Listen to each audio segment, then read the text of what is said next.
ini studionya enak banget. Ini baru-baru. Jadi kita di sini nih. Ya di sini lah. Gue posisinya gue posisi kiri gue di sini. Siap. Ini baru. Ini lengkap banget. Iya lengkap banget, emang seneng banget.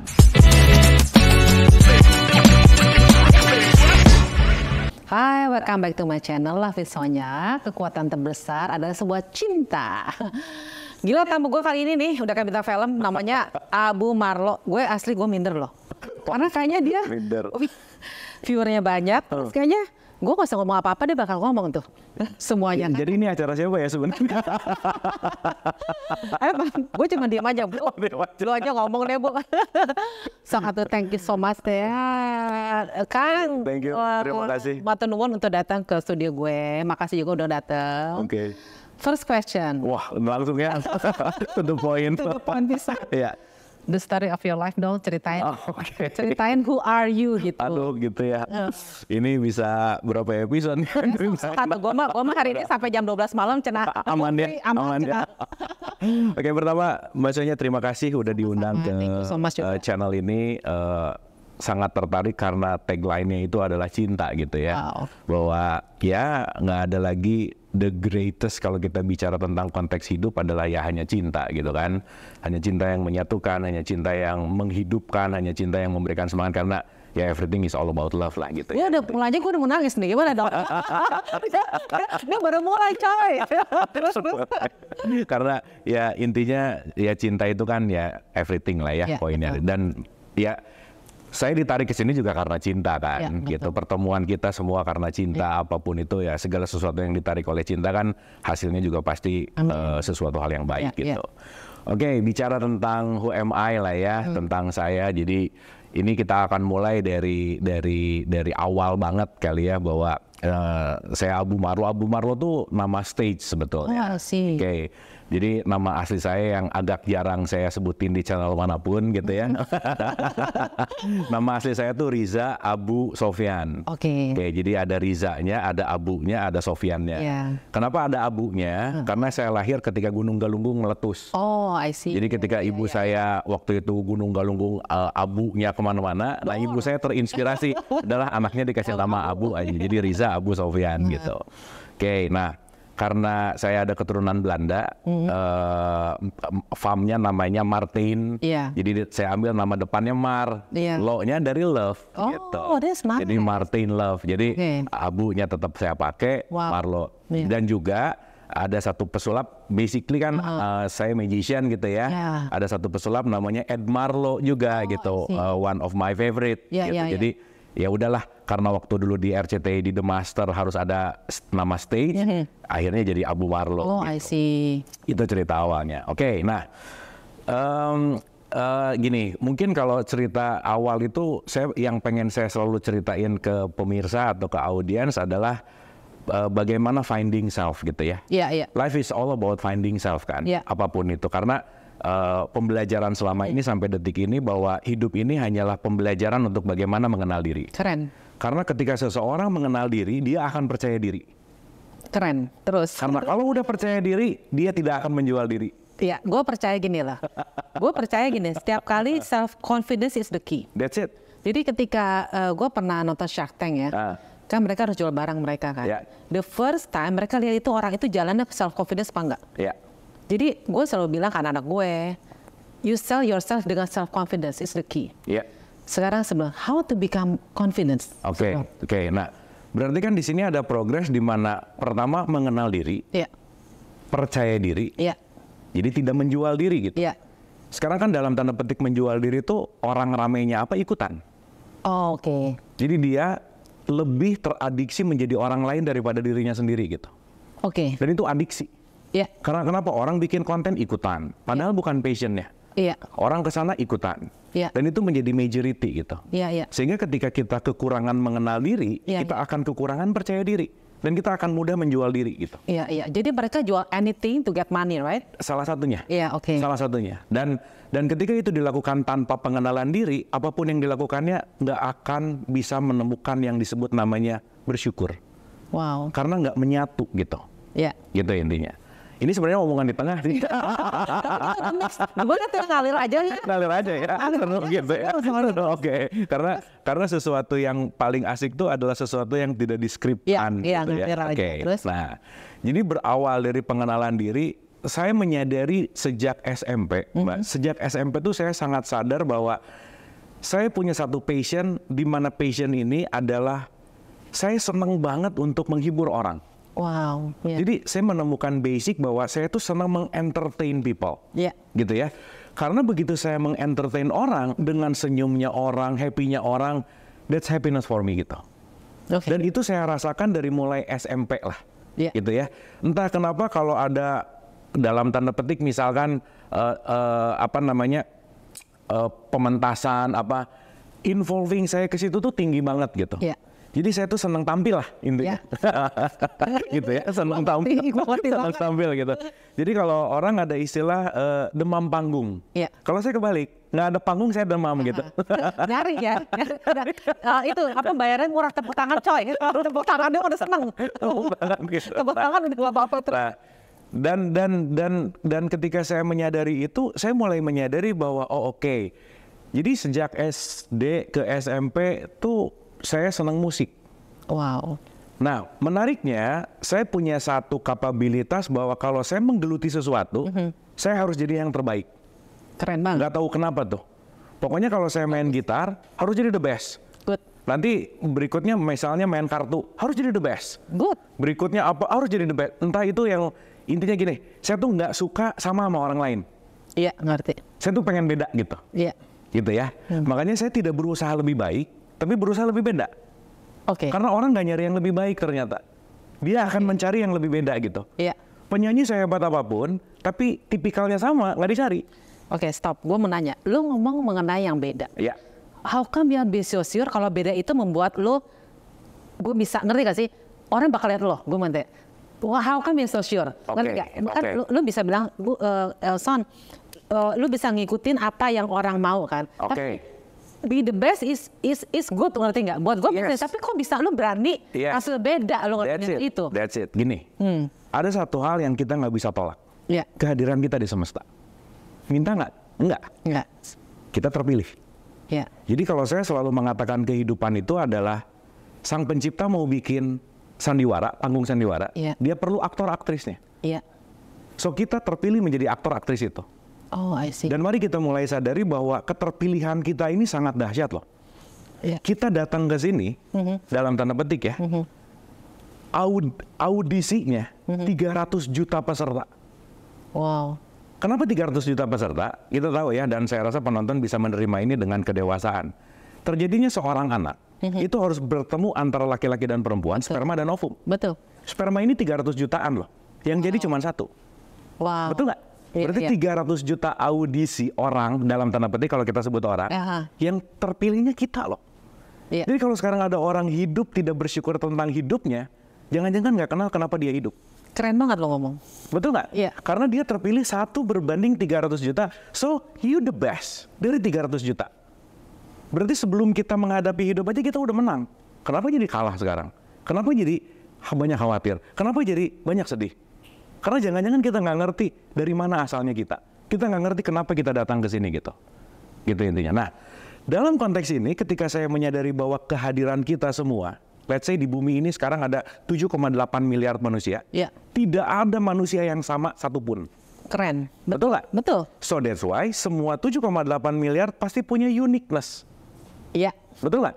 Berarti ketika ada uniqueness, nggak mungkin di dalam konteks semesta raya ini, panggung sandiwara ini punya peran yang sama tuh nggak mungkin. So akhirnya ketika saya berperan semestinya, berarti saya punya peran dan disitulah uniqueness saya. Lu keren banget gini, Bu. How kita bisa fund our uniqueness? Dari dulu gue pengen jadi penyanyi, gue pengen jadi presenter, gue pengen jadi opera. Itu Oprah Winfrey is my dream, lo ngerti nggak? Tapi ketika kebuka jalannya tuh sekarang, Bu. Ketika anak gue udah gede, gue kenapa? Why? Gue mau tanya lo. Jadi gini. Kalau kita ngomongin passion, mother of passion is interest. Semua orang dikasih interest. Semuanya, nggak ada yang nggak. Tapi ada yang mau mendengarkan interestnya atau enggak. Gitu kan poinnya kan. Makanya finding passion itu adalah perjalanan seumur hidup. Semuanya, karena hidup ini dinamis gitu. Dan nanti ini akan berkaitan sama cerita saya menemukan semua jalan hidup sampai hari ini gitu. Nah, artinya at least sesederhana ketika kita mengerjakan sesuatu sesuai dengan apa interest kita, itu udah pintu gerbang pertama menemukan uniqueness kita. Keren. Dan banyak orang hari ini nggak jujur sama dirinya karena kenapa? Dia nggak mengenal dirinya. Karena dia mencari sesuatu, ingin seperti orang lain. Iya. Karena orang lain, orang di luar dianggap lebih keren, lebih bagus, lebih hebat. Iya. Dan dia mencari itu. Contoh ya, saya harus mengatakan ini Mbak Sonya.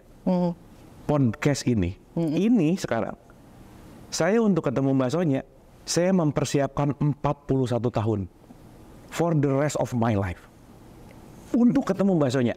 Iya, I got it sekarang. Benar nggak? Ya ngerti. Ya. Berarti pertemuan ini, ini pertemuan yang nggak main-main, yang nggak murah, karena pertemuan ini hasil 41 tahun loh, untuk menjadi diri saya yang sekarang. Keren banget. Benar nggak? Iya. Pertanyaannya, berarti kalau Mbak Sonya pengen kayak saya, Mbak Sonya perlu waktu 41 tahun ke depan. Wasting time. Aduh, pengen deh kayak si Abu, buat apa? Karena saya menjadi diri saya, perlu waktu 41 tahun.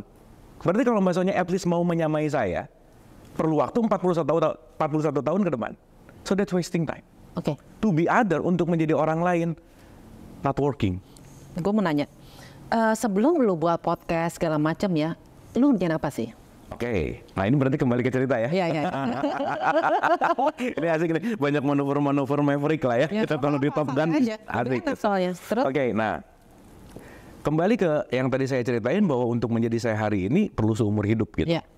Nah jadi mudah-mudahan ini juga bisa memberikan sebuah insight bahwa hal yang terpenting adalah menjadi diri sendiri gitu. Itu yang terpenting gitu. Nah, ketika masuk masa-masa SMP, masuk ke SMA, di situ masa-masa musik lah. Oh, I see. Karena gini, salah satu hal ketika kita benar-benar menyatu dengan passion kita, itu udah nggak ada ruang dan waktu. Jadi kalau sekarang yang nonton ini nih, kerja nih, tiap kerja, tiap beberapa jam lihat jam kapan pulang, hari Jumat happy banget, itu udah harus hati-hati. Iya, betul. Iya. Karena nggak settle pasti. Iya. Karena kenapa? Tidak menyatu dengan ruang dan waktu gitu. Iya. Gitu ya kira-kira. Dan it's okay, karena kan nggak selalu harus langsung menemukan sebuah passion gitu. Iya. Jadi saya selalu bersyukur bahwa yang saya lakukan selama ini, hobi yang dibayar. Itu paling keren. Itu paling keren. Karena apa yang saya lakukan dibayar lagi. Iya, itu paling keren. Itu poinnya. Pun ya nggak semuanya harus ada hobi yang dibayar dulu gitu. Karena mungkin harus melakukan dulu kemana-mana baru menemukan itu gitu. Sama kayak tadi Mas Sonya bilang, kenapa baru sekarang nih jalannya? Karena semua part dalam sistem semesta itu bertumbuh. Wow. Nggak bisa. Nggak ada, sorry to say, there is no shortcut in life. Itu nggak mungkin. Keren. Jadi kalau sekarang ada mulai cara cepat kayak, udah deh. Cara cepat gimana? Nggak, there is no such thing shortcut. Nggak ada dalam hukum hidup tuh nggak ada. Karena hukum hidup adalah bertumbuh. So that's why, kalau misalnya di halaman pengen punya jeruk, jangan mikirin jeruk. Bibitnya, tanahnya, kasih air, kasih matahari, jeruk pasti hadir. Iya. Karena konteksnya adalah bertumbuh. Iya. Nah, balik ke cerita saya bahwa waktu saya menggeluti musik, yang terpenting adalah involve 100%. Iya. Involving 100%. Iya. Karena kalau nggak involve 100%, nggak bisa. Iya.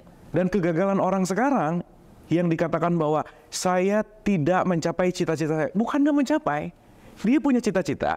Yang mau menuju cita-cita itu katakanlah 1000 langkah, 2 langkah udah ganti cita-cita. Betul. 2 langkah ganti cita-cita. Jadi there is no konsisten gitu. Iya, betul. Konsisten itu penting, tapi bukan yang terpenting. Karena begitu konsisten tanpa sebuah growth system, ya jadi konsisten tapi nggak tahu harus ngapain gitu. Nah, begitu saya masuk SMP, bermusik, SMA, bermusik, yang tadi saya cerita bahwa saya tuh harus jadi top of the line lah. Saya tuh SMA 5 Bandung.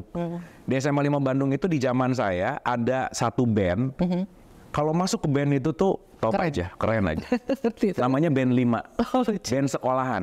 Lucu. Terus? Jadi satu sekolahan di audisi, the best player semua instrumen dijadiin band sekolahan yang selalu mewakili sekolah itu show kemana-mana. Keren. Oh, zaman itu kalau masuk ke band 5, top aja. Iya, gitu. Pasti. Jadi kalau waktu dulu Arman Maulana misalnya, salah satu band 5 juga. Ya banyak lah ya sekarang yang jadi famous yang asalnya dari band 5 gitu. Nah, saya tuh audisi tuh. Terus? Karena pengen jadi gitaris, karena saya main gitar. Jadi les lah apa, pokoknya pengen masuk jadi band 5 aja. Dan ya puji Tuhan ya, alhamdulillah ketika audisi kepilih gitu. Iya. Yang akhirnya saya fokus di situ. Ya fokus, senang, kita berkarya, jadi dari zaman SMA tuh manggung udah banyak banget lah. Gitu, manggung tuh udah banyak banget. Jadi jam sekolah sama jam manggung lebih banyak jam manggungnya. Gitu. Iya, gue tahu. Ngerti. Apalagi kelas 3 SMA ya. Ngerti. Kelas 3 SMA tuh agak jarang ada di kelas. Iya. Yang ada di stage. Betul. Lebih banyak ada di stage. Betul. Nah, habis gitu selesai SMA masuk ke kuliah. Iya. Dan saya sangat sedikit gimana ya bahasanya. Saya tuh kecewa. Kecewa dengan kalau sekarang bahasanya toxic parenting.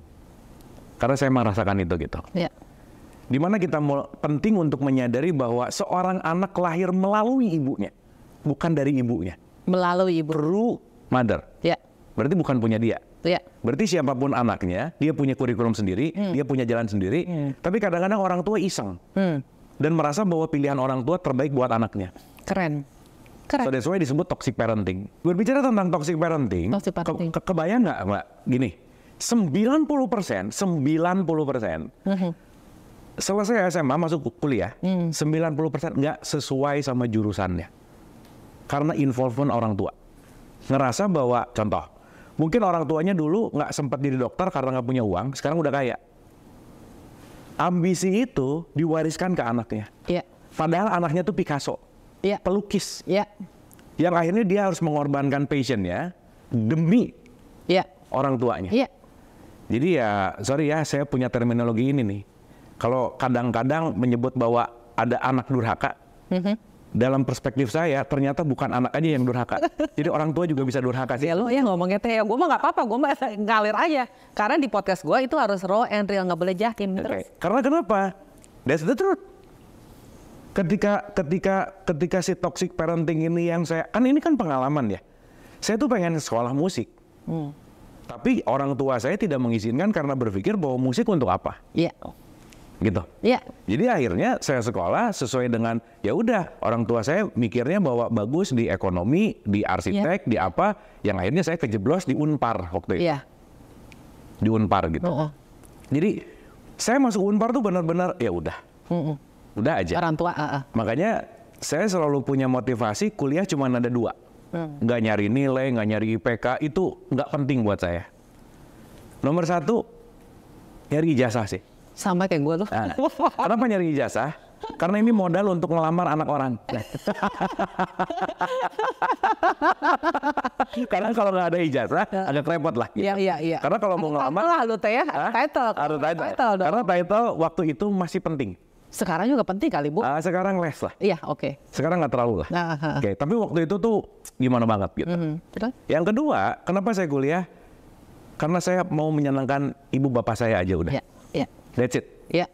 Di luar itu nggak terlalu gimana banget gitu. Iya. Makanya saya betah kuliah. Gitu nggak cepat-cepat pengen lulus lah. Main terus nah. Main mulu. Nah, sampai pada masa kebayang kalau alumni Unpar masih tahu banget tuh. Saya tuh baru tahu ada sistem DO setelah 2 tahun tuh kalau bermasalah bisa di DO. Oh, oke. Terus? Padahal selama 2 tahun itu manggung hampir 2 hari sekali. Karena kan masih suka banget gitu. Dan dihadapkan sama satu surat bahwa ini ada kemungkinan DO nih.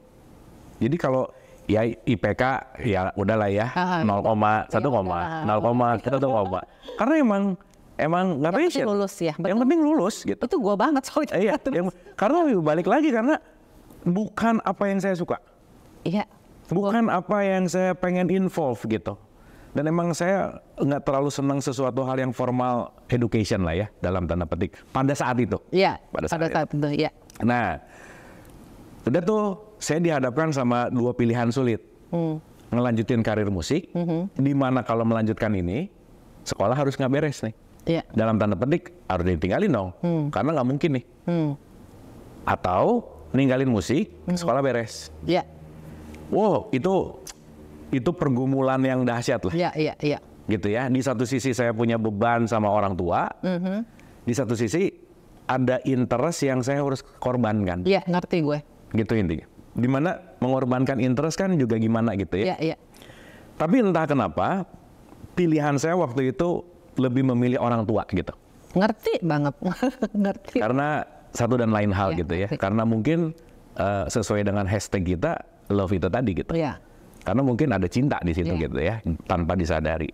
Lepas tuh Ben, kuliah aja. Selesai, habis gitu mulai tuh interest baru hinggap. Oh. Karena dari TK, saya tuh hampir tiap hari dijejelin sama ibu saya tuh video David Copperfield. Iya, keren banget. Which is the most legend magician lah ya. Iya. Sulap yang dahsyat banget gitu. Jadi buat saya tayangan-tayangan itu selalu menginspire bahwa saya tuh senang banget membuat suatu keajaiban. Itulah kenapa yang membuat saya tuh pengen beda gitu. Iya. Itulah kenapa yang membuat saya tuh pengen look amazed, karena kenapa? Ternyata darah magician tuh udah ada tanpa disadari dari kecil, dari TK gitu. Keren. Gitu. Keren. Nah, waktu skripsi, zaman warnet, ya kebayang ya, nggak segampang sekarang gitu. Harus ngantri, harus gimana gitu.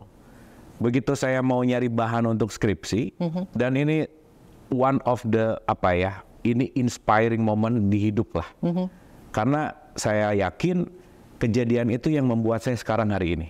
Jadi menarik ini, Mbak. Kan warnet tuh ngantri ya zaman itu ya. Karena ada 12 komputer, ya saya harus nunggu dan lain-lain gitu. Dan saya mulai terpanggil lagi untuk seneng magic atau sulap itu kan dari mulai SMA sih, udah mulai seneng gitu ya. Terus maksudnya pas kuliah juga udah lumayan lagi gitu. Cuman yang jadi gongnya, yang jadi benar-benar mind blowingnya adalah ketika suatu saat saya mau nyari bahan skripsi, itu saya masuk ke warnet. Dan di warnet itu orang yang sebelum saya meninggalkan web, itu ingat banget sampai sekarang, illusionist.com. Keren banget. Ninggalin web. Keren. Jadi belum dia tutup. Wow. Begitu saya duduk, langsung memori TK waktu nonton Copperfield tuh kayak ketarik. Keren. Lihat web, dan di situ dia ngajarin tentang kartu apa. Detik itu benar-benar langsung jatuh cinta sama yang namanya kartu, sama yang namanya sulap gitu. Keren. Jadi yang harusnya nyari bahan, itu saya menghabiskan waktu 5-6 jam untuk ngebek-ngebek si web itu sampai masuk ke course-nya apa dan lain-lain, dan dari situ beberapa saat ke depan itu nggak bisa lepas dari yang namanya si sulap ini gitu. Nah, apa sih poinnya? Sampai detik ini orang itu saya cari nggak ketemu. Keren. Dan saya cuma pengen say thank you gitu. Jadi apa sih message-nya? Jangan pernah underestimate kebaikan sekecil apapun. Keren. Kenapa ya? Karena kita anggap nothing, kita anggap speck of dust gitu. Tapi kebayang nggak? Cuman gara-gara dia lupa nutup web, changing my life. Oke, stop di situ. Pertanyaan gue udah nggak tahan dari tadi mau nanya. Lu percaya nggak sih jalan Tuhan di situ? That's it. Jalannya semesta ngebuka lo di situ. Jadi kayak kita ngomongin Tuhan, kita ngomongin semesta, segala sesuatu nggak ada kebetulan, Bu. Gue ketemu lo nggak kebetulan. Gue bilang gue perlu tokoh inspirasi, si Mira, sepupu kita yang lagi di Jepang. Hai Mir, thank you Mir. Mengenai lomba gue, dan gue ngerasa ketika orang itu buka web itu nggak ada kebetulan. Yes, nggak sama sekali. Jadi dahsyat gitu. Yang akhirnya mulai realize bahwa iya ya, kita kenapa sih? Saya rasa semua agama, semua kitab suci, encouraging-nya adalah berbuat kebaikan. Keren. Gitu. Yeah. Outcome-nya di situ gitu. Agree banget. Karena itu changing life banget gitu. Iya. Yakinlah, dia tuh cuma lupa nutup. Tapi kebayang nggak? Lupanya seseorang bisa membuat seseorang yang lain menjadi sesuatu gitu. Keren banget. Itu baru lupanya loh. Apalagi kebaikannya gitu ya. Kalau kita mau ngomongin lebih dalam gitu. Nah, udah tuh. Keteter lah, dan skripsi emang harus sudah selesai, beres, akhirnya S1 dapat. Dan karena lagi into sama sulap banget, pada saat itu memilih untuk become a professional magician. Wow. Di saat itu, professional magician yang di maintain oke, itu belum banyak. Oke. Nah, balik ke beda tadi, pengen beda kan? Mulai mikir tuh, kuliah supaya mulai agak-agak kepake, mau saya pakai ilmunya. Kenapa? Karena di kuliah waktu saya ngambil manajemen diajarin marketing. Saya punya skill sulap. Kenapa nggak saya gabungin bahwa Magic as a marketing tools? Yeah. Which is pada saat itu belum banyak yang sulap dengan berkonsep. Yeah. Karena sulap just show off, gua bisa gini, lu nonton, gua melakukan kehebatan, lu tepuk tangan. Yeah. Tapi saya nggak mau gitu. Saya pengen semua penonton adalah part of the magic itu juga. Yeah. Jadi saya bukan mau show off, tapi involving them untuk membuat ini semua jadi keajaiban yang pertunjukan ini tuh sesuatu hal yang nggak terlupakan. Yeah. Which is sesuatu yang tidak terlupakan itu berkaitan sama brand. Yeah. Makanya brand awareness itu penting. Yeah. Nah, dikawinin tuh antara magic sama marketing. Akhirnya jadi corporate magician. Wow. Which is di Indonesia pada saat itu hitungan jari. Wow. Gitu. Nah, mimpi besar, konsep besar, berdarah-darah sih. Karena kan belum ada tuh. Yeah. Jadi saya tinggal di Bandung. Tiap Jumat, Kamis atau Jumat itu saya sama partner saya ke Jakarta. Ngelewatin Jalan Sudirman, itu selalu mengimage-kan gini. Kebayang nggak kalau semua brand corporate di sejalan Sudirman Jakarta itu kita bisa manggung tiap minggu satu brand aja, cukup. Dan itu imaging gitu. Yes. Kebayang nggak kita orang Bandung yang belum punya nama, sulapnya juga, magicnya juga waktu itu juga belum gimana-gimana banget. Kita datang bawa proposal, ketok nggak kenal, nggak punya koneksi. Semua mulai dari ujung tuh Sudirman, corporate apa, datang minta ke HRD ngomong presentasi. Udah itu bisa sebulan 20-30 presentasi, ngabisin dana, budget, dan belum tentu dapat show satupun. Dan itu dilakukan kurang lebih sekitar 6 bulan, 7 bulan. Stop di situ. Gue ngomong lu berdarah-darah. Mungkin kalau perempuan itu perasaan, lelaki logical, ya. Betul gak sih? Oke. Lu gimana reaksi lu ketika lu bilang, gue mau tetap maju, gue gak mau give up. Nah itu. Ya, gini. Ya, semua juga berdasarkan takaran lah ya. Oke. Jadi berdasarkan takaran tuh gini, ketika pengen achieve sebuah hobi juga ya balik lagi, udah berkeluarga, punya tanggung jawab, ya juga harus memikirkan inilah gitu. Betul. Ya intinya pada saat itu segala yang bisa dilakukan untuk making money lah gitu kira-kira. Ya, betul. Tetap saya lakukan. Iya. Gitu. That's fair. Terus? Tetapi ada satu concern dan fokus dari semua making money ini, saya fokuskan ke sesuatu untuk mengembangkan si hobi ini gitu. Iya. Yang terpenting adalah fokusnya. Oke. Karena ketika nggak fokus ini kelupain gitu. Oke.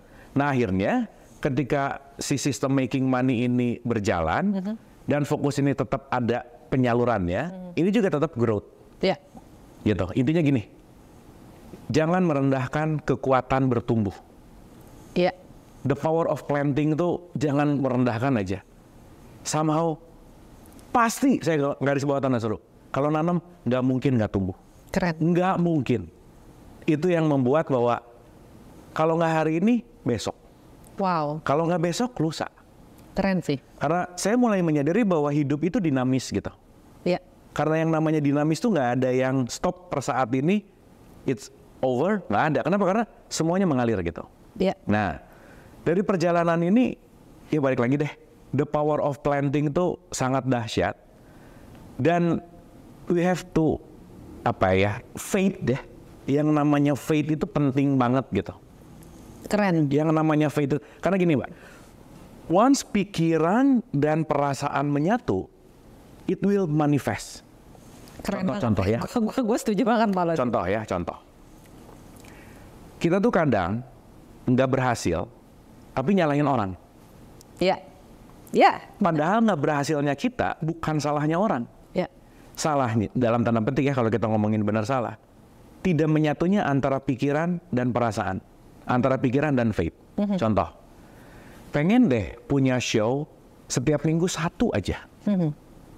Tapi di dalam ada yang ngomong, kayaknya nggak mungkin deh. Iya. Ya. Kita tuh terlalu sibuk dengan mungkin atau enggak. Iya. Sorry to say, mungkin atau enggak itu urusan semesta. Iya. itu not our business tuh. Iya. Karena begitu saya ngomong saya nggak mungkin, saya lagi ngomong bahwa saya nggak mau. Once saya ngomong saya nggak mau, ininya pengen, sayanya nggak pengen. Chaos. It's not happening. Kan gitu inti. Berarti power fokus penting. Power of planting penting. Nah, 6 bulan dapat 1 klien. Wow.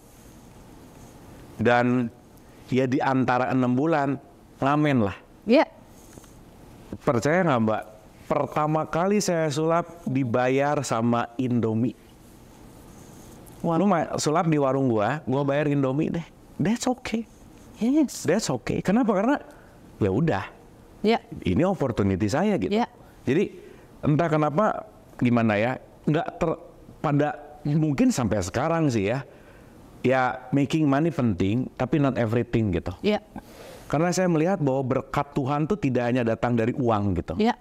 Bukan itu gitu. Dalam konteks bahwa ya ada orang ngomong uang tidak bisa mendapatkan bahagia. Enggak juga sih. Tapi saya setuju bahwa uang nggak bisa mendapatkan bahagia kalau dikit. Kalau banyak yang bahagia aja. Nah, konteksnya adalah yang mulai, ya kan ini juga perlu bensin lah ya. Ya of course lah, kita real life aja. Real life dong. Ya, lu juga perlu makan. Tapi jangan lupa, kita beli mobil tuh bukan buat ngumpulin bensin. Bener nggak? Tapi bensin butuh untuk bergerak, mobil ini mau dibawa kemana? So hidup tuh bukan buat nyari uang, tapi uang membawa kita kemana? Bu, gue mau tanya mengenai manifest deh. Karena gue sama lu sama. Kita pernah ngomong di tempat Mira, kita percaya law of attraction. Kita pernah, lu kalau memikirkan baik akan terjadi baik. Lu dulu waktu 6 bulan lu bilang kan, you are nothing. Tapi sampai sekarang lu jadi number 1, right? Magician ya kan? Lu pernah manifest itu, lu pernah pikir itu nggak bakal lu menjadi number 1 itu? Gini, manifesting itu kalau sekarang berbicara tuh kayak yang memanifestasikan, menggambarkan, menuju gitu. Gitu kan? Tapi buat saya manifestasi adalah bagaimana menyatukan antara pikiran dan hati. That's all. Karena mau memanifestasikan apapun, kalau pikiran sama hatinya nggak menyatu, ini nggak akan terjadi gitu. Dan yang saya pelajari sampai saat ini adalah saya memanifestasikan seapa adanya diriku, bukan keinginanku. Berarti kalau saya memanifestasikan seapa adanya diriku, apapun yang terjadi, saya akan selalu mengatakan bahwa gini, yang membuat kecewa dalam hidup adalah ekspektasi. So saya menujunya low expectation. Karena saya yakin bahwa apa yang harus terjadi pada diriku itu akan terjadi gitu. Karena kalau saya nanam melon, nggak perlu doa, iya Tuhan tumbuhkanlah melon, nggak penting. Iya pasti keluar melon dong. Itu intinya. Dan manifestasi ini, ya mungkin di alam bawah sadar saya pengen jadi nomor 1 apa dan lain-lain. Mungkin ya di alam bawah sadar. Tapi sejujurnya saya nggak pernah pengen jadi achiever, inilah, haruslah, apalah. Saya cuma belajar bahwa apa yang saya terima itu sesuatu yang penting untuk disyukuri per saat itu. Dan itu akan growth gitu. Meskipun ya menuju kepada pembelajaran kesadaran ini kan berdarah-darah tadi gitu. Ya kekecewaannya banyak lah. Down-nya banyak banget gitu. Nah, konteksnya adalah ketika di 6 bulan dapat 1 job yang biasanya dapat Indomie sekali main 50.000, mainnya 6 jam, bayarnya cuma 50.000, ngamen namanya juga. Datang dari kafe, tembel muka gitu ya. Tiba-tiba main aja di kafe, datengin manajernya, saya mau sulap dong. Dan kalau saya sulap, mungkin bisa attract pengunjung lebih banyak. Ya udah, awalnya cuma dikasih kopi, dikasih Indomie, lama-lama di situ ada brand. Di situ mulai dikenal. Di situ mulai ada sesuatu. Kita bikin kehebohan lah di Bandung pada saat itu. Terbentuklah suatu community. Terbentuklah sebuah power dalam konteks bahwa ada brand di situ. Mulai itu si Magic ini menjadi sesuatu gitu. Nah, kan itu nanam tuh. Berbuah kan? The power of word of mouth gitu. Cerita mulai diundang di ulang tahun misalnya. Mulai diundang apapun deh. Pokoknya kaitannya sama Magic kita involving gitu.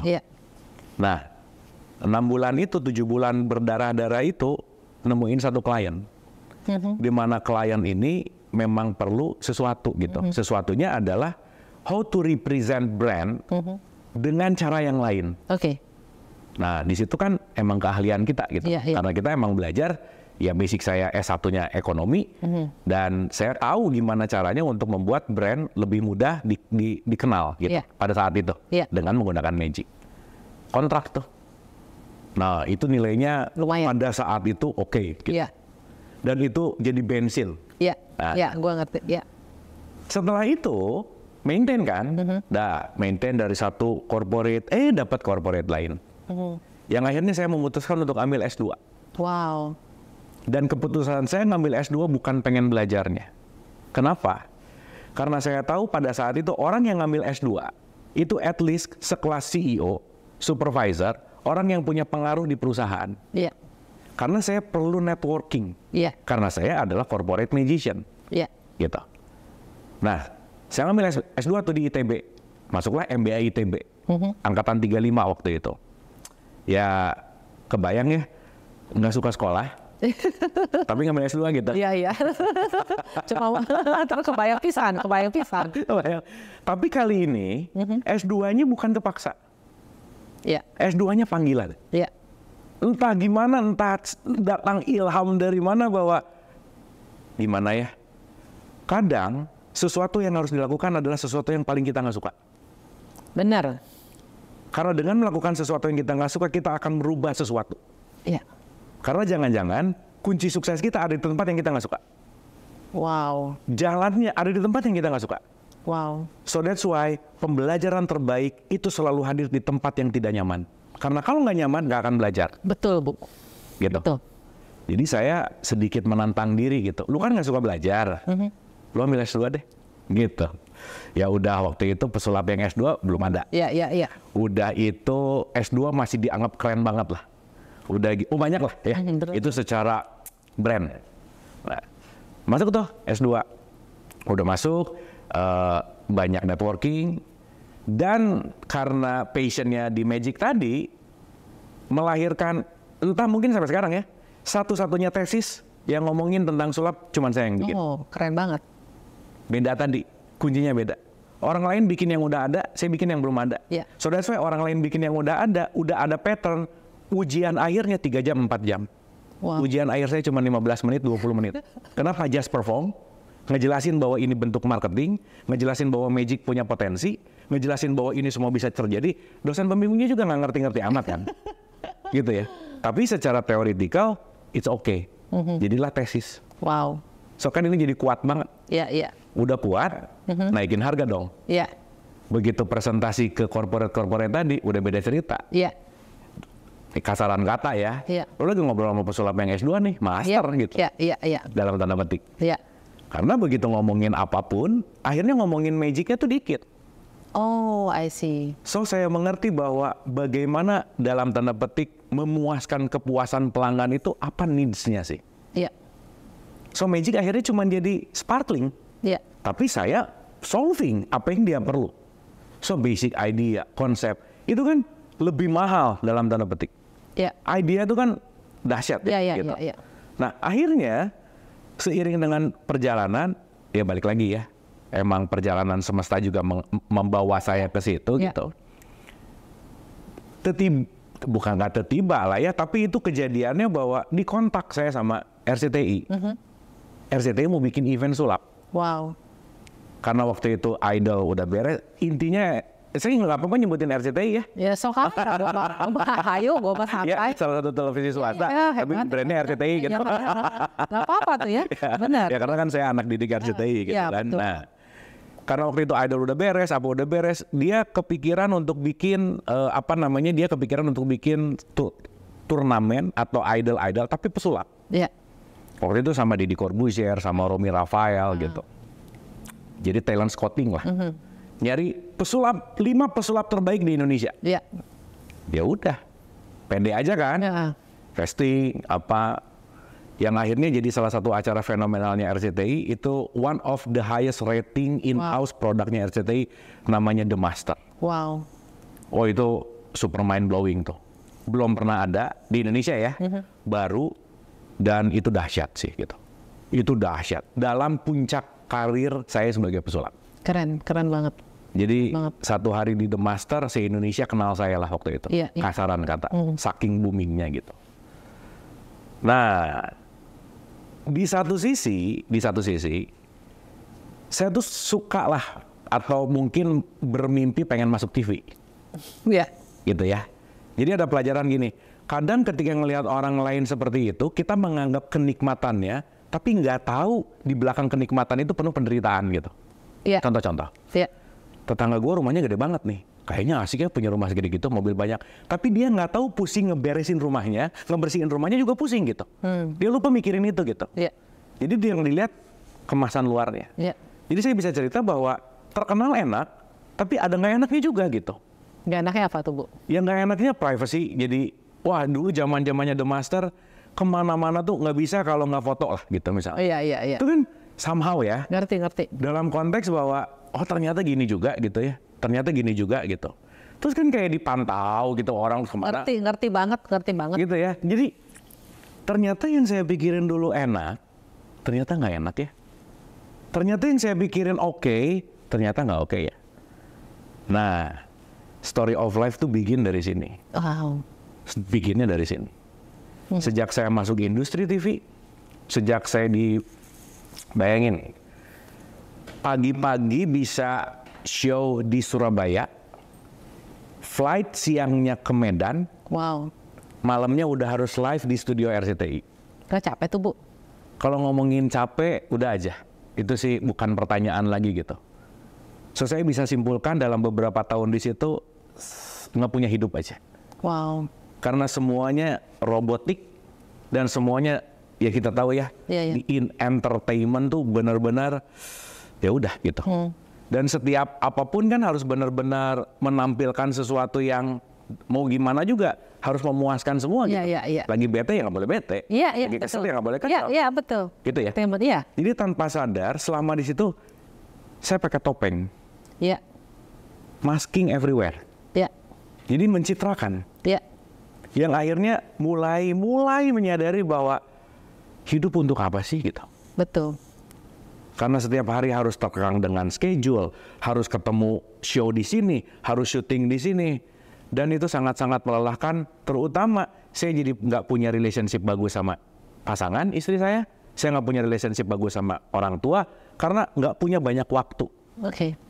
Ya kebayanglah dengan, wah udah deh, ya, gitu. Gua ngerti. Schedule-nya yang super tight gitu. Ya. Karena kebetulan saya pemenang kedua dari Master, juara 2. Hebat. Jadi pemenang sama runner up itu dalam tanda petik jobnya banyak banget lah. Iya. Gitu kira-kira. Ya karena balik lagi ya, kembali ke tuntunan entertain tadi. Kembali ke tuntunan macam-macam target lah, apa macam-macam gitu. Nah, di situ Mbak, getting alive gitu. Kalau sekarang ada kata-kata yang disebut toxic sukses. Wow.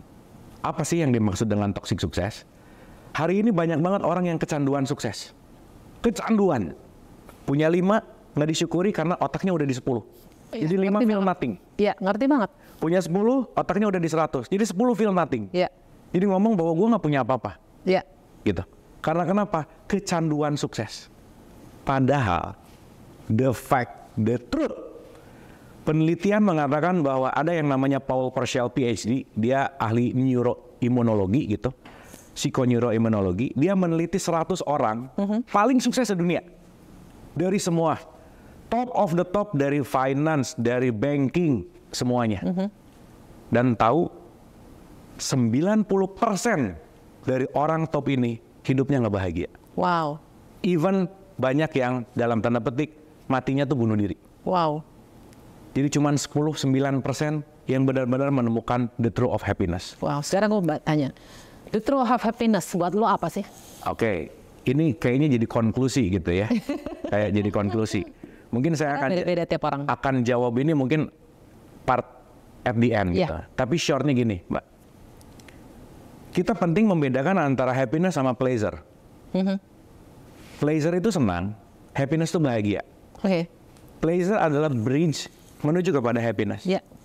Banyak orang yang berhenti di jembatan ngerasa udah sampai. Pleasure dianggapnya happiness. So that's why nggak pernah happy. Gitu.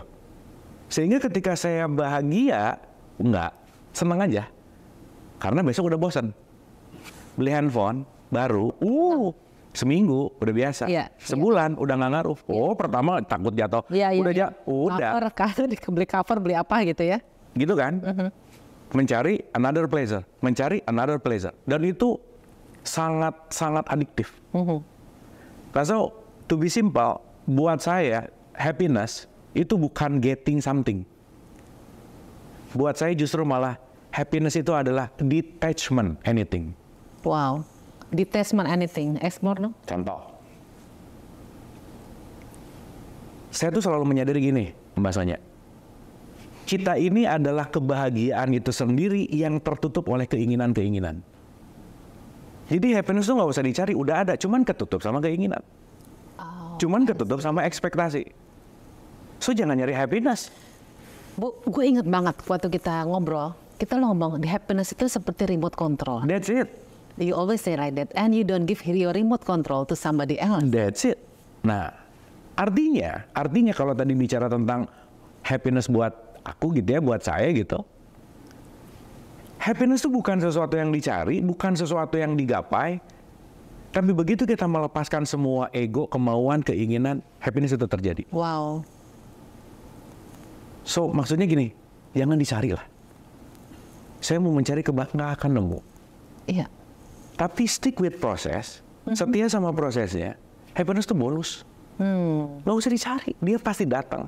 Setelah kita mulai detachment anything. Detach dari keinginan, dari marah-marah, dari ego, dan seterusnya. Sehingga ketika, contoh, gimana kurang bahagianya sih ketika kita ngelihat orang lapar, terus kita kasih makan sama dia. That's happiness. Kan bukan saya dapat, tapi saya melepaskan. Memberi. Saya melepaskan sesuatu yang mungkin saya genggam. Karena sebetulnya yang membuat kita nggak happy itu terlalu banyak genggaman kan. Once ini dilepasin, that's the real happiness gitu. Contoh aja. Dulu belum punya mobil mewah, belum punya motor mewah, tidurnya nyenyak ya. Udah punya mobil mewah, motor mewah atau apapun, jam 1 bangun masih ada nggak? Jam 2 bangun masih ada nggak? Kan berarti itu nggak jadi happiness. Berarti kan jadi beban. Segala sesuatu yang terkoneksi sama kita kan jadi attachment. Once attachment ini tidak dilepaskan, so there is no happiness gitu. Menariknya, banyak orang berpikir happiness itu adalah di luar. Getting. Kalau saya dapat, saya happy. Pertanyaan deh, begitu maksudnya dapat sesuatu yang disukain, happy nggak? Rasanya enak nggak? Rasanya di mana? Di hati. Bukan ininya. Bukan ininya loh. Ininya. Betul nggak? Berarti apapun yang datang ke kita, urusannya bukan apa yang datang, tapi bagaimana reaksi saya. Bagaimana saya menyikapinya. Nah makanya saya selalu mengatakan, banyak orang hari ini yang menyimpan remote control happiness di orang lain. Akhirnya hidupnya penuh kategori. Gue happy kalau lu gitu. Lah, kalau udah ada kategori, that's not happiness. So that's why ada love, ada unconditional love. Kalau kita mencintai masih pakai syarat, itu dagang namanya. That's not love. Itu namanya dagang gitu. Makanya kalau ada yang ditanya, kenapa lu nikah sama dia? Karena, nggak cinta tuh. Tapi kenapa lu nikah dia? Nggak tahu. That's it. Once there's no reason, that's it. Karena udah bukan dagang lagi nih. Makanya begitu ada kategori, kan saya selalu mengatakan gini, orang yang ngomong I love you, itu 99% bullshit. Kenapa? Once ngomong I love you, nggak benar-benar you di situ. Saya mencintai kategori saya, yang kebenaran ada di kamu.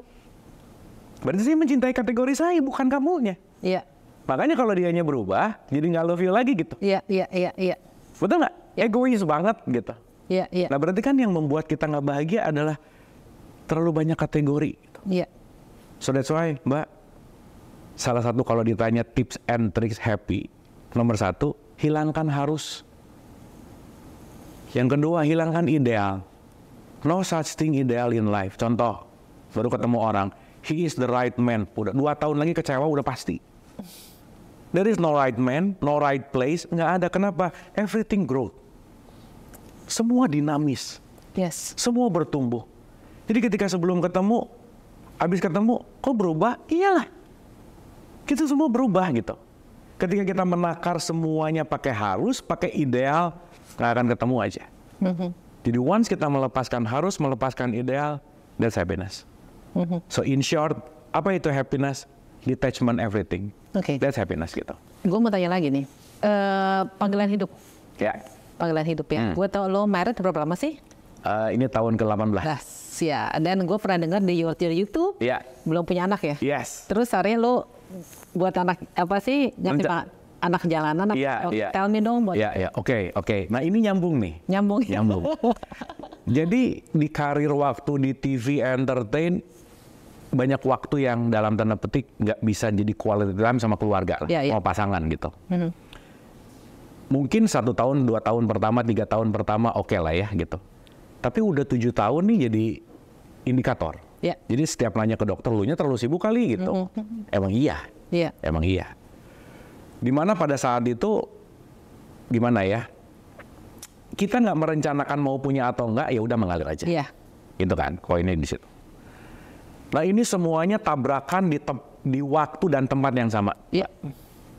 Jadi gini, semua chaotic life di fase itu ketemu di meeting point yang sama. Di saat saya merasa nggak punya social life, nggak punya waktu, anak belum ada, keluarga nggak deket, semua itu berkumpul dalam satu momen. Di situ saya sebut sebagai titik kulminasi satu lah. Jadi kulminasi satu saya adalah ketika lucu deh, orang pengen kayak saya di puncak karir. Yang tadi saya cerita tentang toxic sukses, di puncak karir ternyata semua orang nggak bahagia. Wow. Sementara semua orang sekarang pengen ke puncak. Wow. Padahal begitu nyampe puncak, 90% nggak happy. Wow. Nah itu penting untuk dikonsider gitu. Nah, dan saya mengalami gitu. Ini punya, itu punya, terkenal iya, ini udah deh Mbak. Di masa remaja itu yang nggak punya complete everything. Terkenal iya, rumah ada, mobil ada, udah deh, dah. Tapi menariknya, begitu saya sampai ke puncak-puncak apa yang semua orang idamkan, impikan, ingin naik ke puncak, saya tuh feel empty gitu. Wow. Emptiness. Gak ngerasa fulfill. Gak ngerasa, jauh lah dari ngomong bahagia gitu. Jauh lah dari ngomong tenang, damai. Yang begitu nyampe puncak, yang di bawah udah, wah, dikit lagi nyampe. Begitu mau bukan ini ternyata gitu. Wow. Ternyata bukan ini nih yang dicari gitu. Kebayang, udah nggak ada lagi nih. Ini udah di puncak. Ya. Pertanyaan, kalau udah nyampe puncak dan nggak ada puncak yang lain, apa yang harus kita lakukan? Kita cuma bisa turun. Yes. Dan turun itu buat saya menjadi titik kulminasi atas menuju ke bawah. Itu chaotic lah.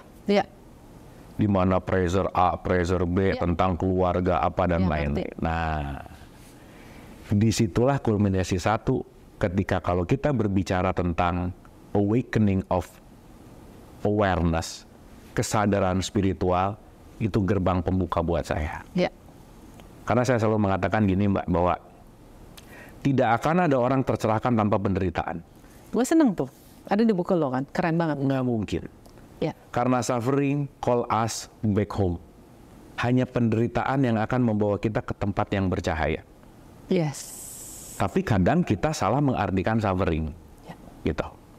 Makanya Rumi selalu mengatakan gini, luka adalah tempat cahaya masuk. Wow.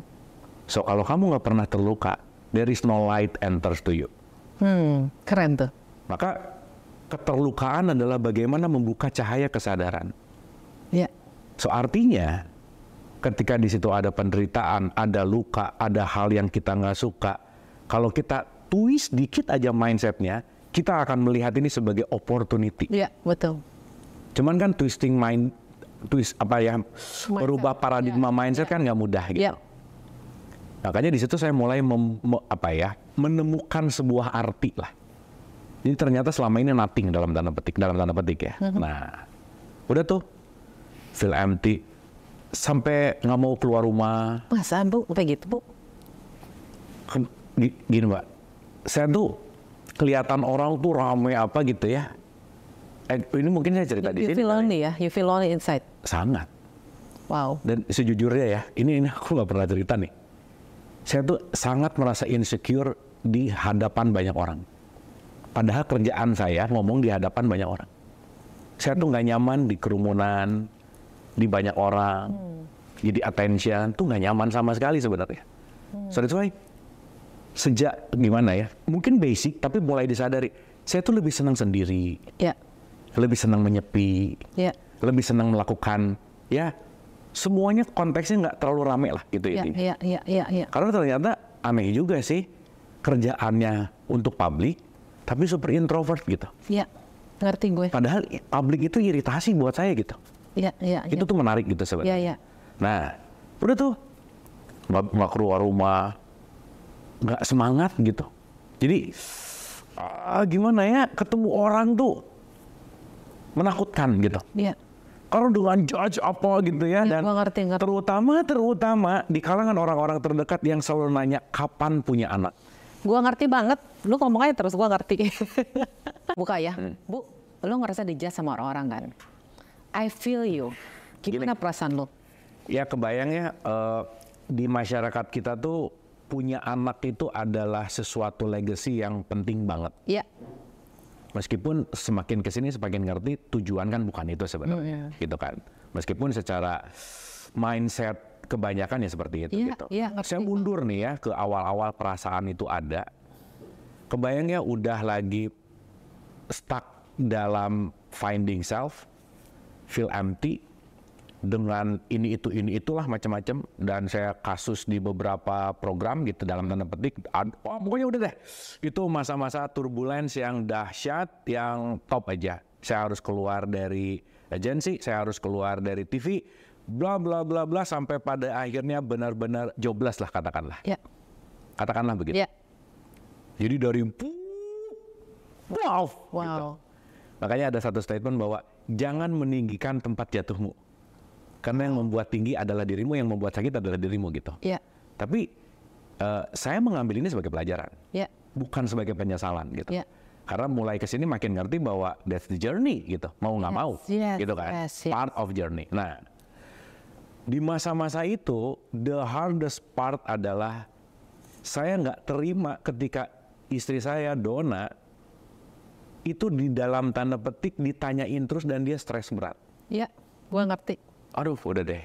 Gue ngerti banget. Dimana dia harus, gimana ya, benar-benar harus menyiapkan kemana pergi, tuh pertanyaan tuh selalu ada. Ngerti. Kapan punya anak, apa. Dan itu society, dari seangkatan teman saya yang pertama kali nikah tuh saya. Jadi mindsetnya, jadi lucu banget gitu, yang orang lain belum siap-siap. Jadi gini, 2005 saya lulus, 2005 langsung saya nikah. Udah gak mikir-mikir aja. Ya nggak tahu kenapa juga ya, udah aja gitu. Dan 2006 belum punya, 2007 sampai ini tahun ke-18. Itulah kira-kira. Nah, udah tuh mencari solusi pasti dong. Ya intinya ada apa dan gimana kan itu adalah sesuatu, kalau dalam bahasa ikhtiar lah ya.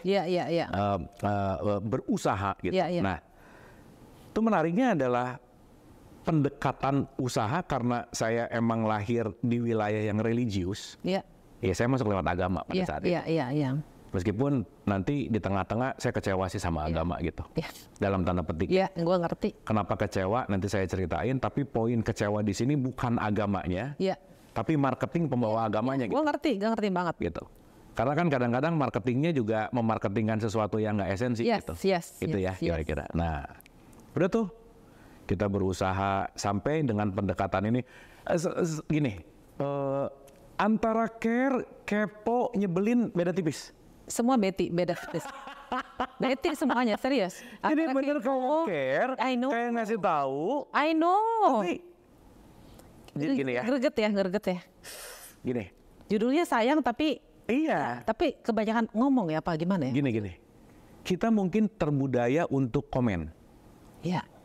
Orang tuh nggak perlu diceramain tapi diceramahin. Kita tuh berbudaya banget dengan wejangan. Yes. Wejangan tuh bagus pada tempatnya. Yeah. Jadi saya tuh selalu merasa gini, Mbak. Kadang kalau orang punya masalah, hal yang paling bisa saya lakukan hanyalah hadir, menemani, nggak usah banyak ngomong, diem aja. Yes, silence is golden, man. That's it. Silence is golden. Karena mungkin keberadaan itu yang jauh lebih penting daripada wejangannya gitu. Gue percaya banget sama lo, setuju banget. Agak gimana ya? Kata-kata gini deh, udah yang sabar, udah deh. Itu pada saat tertentu not working ya toh. Iya, enak ya malah ya. Enak banget deh. Jujur sabar aja. Ya, itu jalannya Tuhan ya. Nah, ngomong deh ya. Udah mendingan udah deh. Gitu. Gue ngerti kok. Gue kita mulai pakai ceramah lagi. I've enough ya, I know. Enough is enough, man. Tapi nggak tahu ya, mungkin emang budaya ceramah tuh tinggi ya di masyarakat ya. Mungkin. Indonesia. Di Indonesia ya di masyarakat itu. Tapi anyway. Nah, lihat tuh. Segala dokter udah dicoba lah, ini dicoba lah, itu dicoba. Yang mungkin the fact, the truth adalah istri saya mengidap satu penyakit, satu di antara 1.000 perempuan. Oh, I don't know. Yeah. Dan itu adalah sebuah gift akhirnya buat saya. Yeah. Mungkin awalnya dalam tanda petik big problem, tapi soon itu jadi gift. Yeah. Karena begitu nerimanya itu kayak kiamat gitu. Iya, oke. Karena udah divonis bahwa udah nggak mungkin. Iya, oke. Dia mengalami kelainan ini, itu, dah gitu. Sedih dong. Sedih. Nah, jadi jalur medik waktu itu udah nyoba A, udah nyoba B, ya nggak bisa aja. Dah. Datang tuh dengan alternatif. Iya. Gitu kan, alternatif. Ya wilayah alternatif salah satu yang dekat dengan masyarakat kita adalah membawa menuju kepada agama. Iya, gitu kan. iya. Ya, saya lahir di lingkungan Islam. Dan di situ mulai satu perjalanan, udah kamu temuin deh orang ini. Banyak orang yang bisa hamil. Karena waktu itu mungkin lagi masa gini, fight or flight kali ya. Kalau fight or flight kan logic thinking nggak terlalu nyala ya. Jadi ya udahlah, nothing tulus juga. Ikhtiar juga. Meskipun nggak relate sih ya. Ya kalau nggak bisa hamil, ya datang ke dokter kandungan dong. Kalau ban kempes, ya jangan dibawa ke apotik dong. Gitu kira-kira. Tapi kan di masyarakat kita kadang-kadang ada apa-apa ke orang pinter. Ya, sebenarnya nggak relate amat sih, tapi ya udahlah, gitu kan. Datang toh. Dan itu momentum yang di satu sisi benar-benar ngebuka sesuatu yang belum ada lah, gitu. Ketemu ustazah ceritanya. Jadi dalam terminologi Islam, ustazah itu perempuan yang ahli agama lah. Oh, gitu. Oke, iya. Pas ketemu, datang ke satu klinik. Yang di kliniknya dia duduk, aku datang sama Dona, kita duduk, dan si ibu ustazah ini dengan penampilan yang sangat islami, pakai cadar gitu, pokoknya so religious gitu. Dan ini sih penting ya, antara religius dan moralitas nggak berbanding lurus. Yes. Orang religius belum tentu moralnya bagus. Gue totally agree banget. Sama lagi. Gue ngerti banget. Terus. Jadi kelihatan religius belum tentu punya moral bagus gitu ya. Kira-kira. Gue ngerti banget. Anyway, my story kan ya. Ini kan the truth gitu. Dan saya nggak perlu ngomong siapa dan seterusnya karena yang pengen diambil adalah pelajarannya. Karena anyway menjadi apapun adalah pilihan. That's your choice. Anyway ya gitu. Datang tuh udah di satu klinik. Begitu duduk, dia cerita, siapa mas? Abu, ya mbaknya Dona, ya udah berapa nikah? Udah berapa lama? 7 tahun waktu itu. 7 ya. Kaget ya, belum punya anak 7 tahun. Kebayang nggak mbak? Kalimat yang keluar pertama. Adjustment banget ya. Nomor 1 ya, kalimatnya gini. Wah mbak, kisah saya ini suaminya udah boleh punya istri lagi nih. Aduh. Statement pertama. Iya. Karena 7 tahun nggak berhasil ngasih anak gitu cerita. Iya. Di situ bukan ngerasa gimana gitu ya. Ini suaminya udah boleh punya istri lagi. Karena tidak dalam tanda petik menghasilkan anak. Gitu. Itu kan jauh dari solusi ya. Iya. Betul. Malah bikin down nggak sih? Malah bikin down loh, adjustment banget. Saya aja yang kalau menurut hukumnya itu adalah boleh nikah lagi, sayanya aja nggak happy gitu. Dengernya aja. Answer ya. What gitu. Iya betul. apalagi istri ya, Donna gitu. Gimana dia gitu ya? Wah, di situ nggak panjang lebar sih. Udah yang awalnya penuh hope gitu, ya intinya first impressionnya gitu. Udah pokoknya gimana caranya pengen cepet aja. Ya udah, orang udah masuk, udah bayar, ya bukan masalah bayar atau masuknya, tapi kan nyebelin kata-kata statement enak ya. Itu membuat kondisi yang akhirnya nggak nyaman gitu. Ya udah, akhirnya selesai, udah nggak banyak basa-basi, program treatmentnya juga udah nggak saya pikirin lagi, keluar aja. Tanpa disadari kejadian itu bikin luka lah. Dan luka itu perspektifnya adalah agama gitu. Terus saya tuh mikir gini, oh beragama, tapi kok nggak bisa dalam tanda petik ya memahami perasaan sih gitu. Ngerti banget. Gitu ya. Ngerti banget. Oke, religiusitas, tapi kita kan juga sebagai manusia yang punya kontak humanity gitulah kira-kira. Konteksnya di situ gitu. Nah, dari situ Mbak, di dalam tuh teriak kencang banget, kencang sekencang-kencangnya untuk, jadi agama buat apa sih gitu? Iya, betul. Dan mungkin ini nggak yang pertama ya kejadian ini gitu ya. Ya kita ngelihat, sorry to say, kita bicara masalah let's say terorisme, kita bicara let's say kekerasan lah, yang konteksnya adalah agama gitu ya. Ya itu udah mulai sih gitu. Nah tapi itu salah satu puncak lah gitu. Yang akhirnya panggilan itu membuat saya untuk mau melakukan sebuah research gitu. Nah, di sini dialog positif mulai mau lahir nih. Keren. Di sini mulai the story of life, si kulminasi 1 mulai. Jadi gini, saya selalu memiliki sebuah kesadaran bahwa kita tuh terlahir setiap saat. Kita tuh lahir berulang-ulang. Bahwa setiap hari adalah kelahiran yang baru gitu. So, kesadaran yang berbeda, kelahiran yang berbeda. Makanya ini adalah titik lahir saya yang kedua lah dalam tanda petik. Oke, dialog positif. Lu undangnya dari berapa, kok bisa aja sih narasumber dan berapa episode ya? 400 ya? Wah itu gila sih lo, hebat sih lo. Gini, ini kita awali dari perjalanan ini. Nah, terpanggillah saya, kan kalau waktu waktu pesulap ngambil S2. Untuk dapetin market corporate. Nah ini nih, iseng-iseng sekolah keluar lagi tuh. Suruh ngambil S3. Wow. Panggilan. Wow. Berarti harus bikin disertasi kan? Nah, ya udah niatin aja tuh. Nah, in between galau gitu ya, sekolah lagi gitu, ya udah.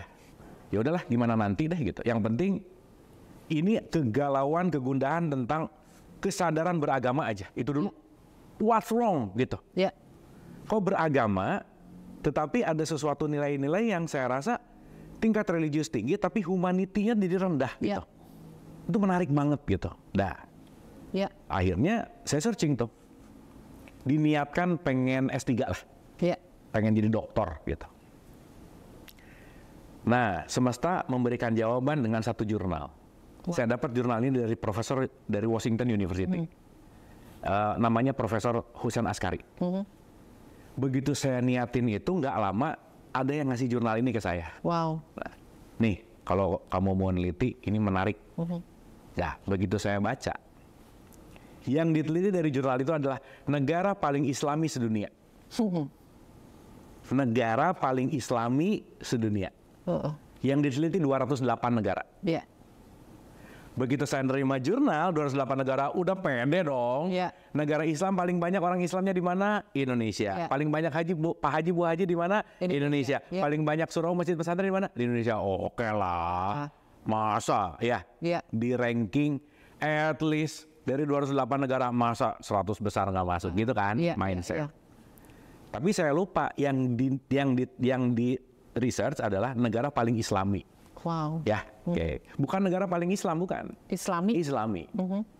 Pertanyaannya, Islam bisa jadi hanya identity, tapi Islami adalah sifat. Maka orang yang KTP-nya Islam belum tentu Islami. I get it. Ya. Karena kalau Mbak Sonya sekarang saya nanya, Abu kamu Islam? Saya jawab iya. Kalau Mbak Sonya bilang, mana buktinya? Saya bisa ngeluarin KTP. Iya. Betul nggak? Iya. Kalau nggak ada KTP, apa bukti saya Islam? Iya. Nggak ada. There is no proof. Iya. Betul nggak? Iya. Ada yang ngomong, ya udah kalau kamu mau membuktikan Islam, bersyahadat aja. Iya. Asyhadu gitu ya. Mbak Sonya jangan lupa ya, burung beo diajarin asyhadu. Dia juga bisa ngikutin loh. Wow. Iya. So kalau kamu cuma mengucapkan, belum tentu kamu memahami. Iya. So that's why asal bunyi belum tentu paham. Iya. Jadi jangan terlalu amazed banget sama orang yang dikit-dikit subhanallah. Belum tentu dia ngerti lah, itu latah biasanya. Iya. Itu apa yang saya teliti gitu. Nah, kembali ke research tadi bahwa surprisingly-nya Indonesia dari 208 negara di research saat itu, negara paling Islami ranking ke 140. Wow. 140. Dan Arab Saudi yang kita tahu bahwa Islam banget, rankingnya 91. Wow. Nomor 1 siapa, Bu? Nomor 1 New Zealand. Wow. Sampai saat ini. Wow. Pusing ya nih? Pusing. Pusing banget. Oh, orang kulit putih semua, Bu. Kenapa ya? Wah, big why? Di situ saya tertarik untuk doing research. Ada apa Indonesia kok orang Islamnya paling banyak, tapi nggak masuk 100 besar, 50 besar. Iya. Dan saya datengin dari mulai Sumatera sampai Sulawesi. Wow. 1 tahun saya bisa punya sekitar 300 schedule. Wow. 1 tahun untuk doing research ini. Saya datang ke pelosok sampai kalau di Sulawesi Selatan gitu ya. Karena saya banyak banget di Sulawesi Selatan karena waktu itu pemerintahnya sangat support lah gitu ya. Dari ujung Toraja sampai ujung Selayar itu saya doing research gitu tentang ini. Kamu datangnya atau gimana doing research-nya? Jadi karena kita mau mengembangkan pendidikan, jadi saya ngundang guru-guru TK, SD, PAUD untuk saya kumpulin, untuk dikasih pelatihan sebuah pemahaman konsep, dan saya melakukan research di situ. Wow. Jadi saya banyak ketemu ribuan guru TK, SD, karena TK, SD, PAUD ini adalah basic dari apa namanya akar. Kan sekolah di situ mulainya. Kalau di sininya agak nggak beres, tumbuhnya juga bisa jadi nggak beres gitu lah kira-kira. Nah, masuk tuh. Jadi ke pelosok, wah dahsyat aja. Nah, comes up dengan sebuah, ya intinya kalau kita bicara kesimpulan sementara gitu ya. Ya balik tuh, kalau tadi bicara kenapa jadi dialog positif. Masyarakat kita ini religius. Ahli ritual, tapi tidak masuk ke dalam esensi spiritual. Jadi dia tahu kulitnya, tahu kemasannya, pintar membunyikan, pintar melakukan ritual, tapi nggak ngerti isinya. Contoh Mbak, saya nanya 800 orang, bayangin, 800 orang. Dalam tradisi Islam itu ada kewajiban namanya sholat 5 waktu. Which is di dalam setiap ritual sholat itu pasti ada bacaan. Saya selalu nanya. Ke audiens, ibu bapak kalau sholat baca iftitah salah satu pembacaan yang harus dibaca di dalam sholat. Semua audiens baca, bagus.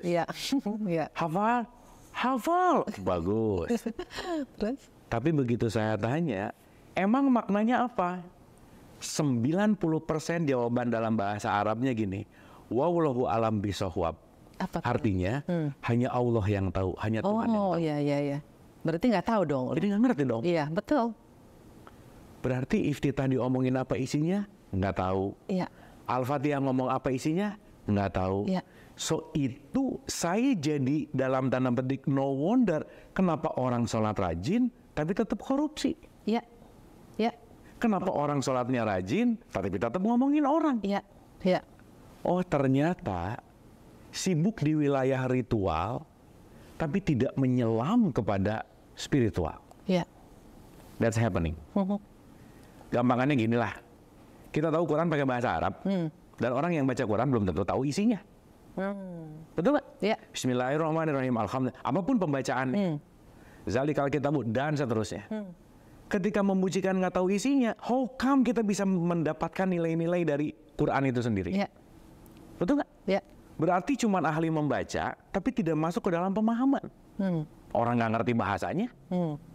Dan ini jadi kebiasaan. Makanya yang dilombain adalah merdu suaranya. Bagus bacaannya. Itu bagus, bagus. Terus tapi kalau saya nggak ngerti, apa yang akan merubah hidup saya? Betul nggak? Iya. Contoh-contoh. Suka marah ya maksudnya? Sekarang mah udah enggak. Udah nggak? Udah terabah marah saya mah. Pertanyaan, apa yang membuat kita marah? Apa ya? Ketidakpuasan dan maksud gue kalau kita punya goal something dan kita nggak dapet itu karena kita marah, gemes. Tapi sekarang saya letting go. Oke. Saya lebih belajar sabar sih sekarang. Tapi marah adalah konsekuensi. Iya. Mau itu nggak puas, mau itu nggak ada nggak matching sama ekspektasi itu bumbunya. Iya. Kenapa saya marah? Reasonnya cuma satu. Karena saya nggak ngerti. Wow. I don't understand. So that's why saya marah. Betul nggak? Iya. Kalau saya ngerti, nggak perlu marah dong. Berarti marah muncul dari ketidakmengertian. Iya. Ketidakmengertian datang dari kurang belajar. Iya.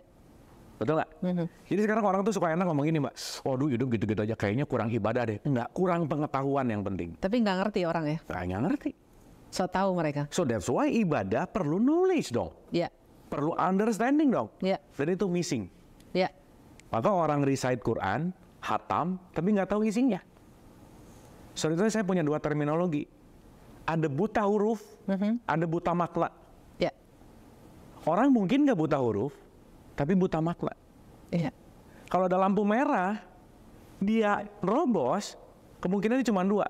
Buta warna atau buta makna. Iya. Kalau dia nggak buta warna, berarti dia buta makna. Iya. Jadi pintar menguncikan ayat-ayat, tapi tidak memaknai. Iya. Itu artinya. Artinya konteks, ya maksudnya itu hasil dari research yang saya bangun selama ini gitu.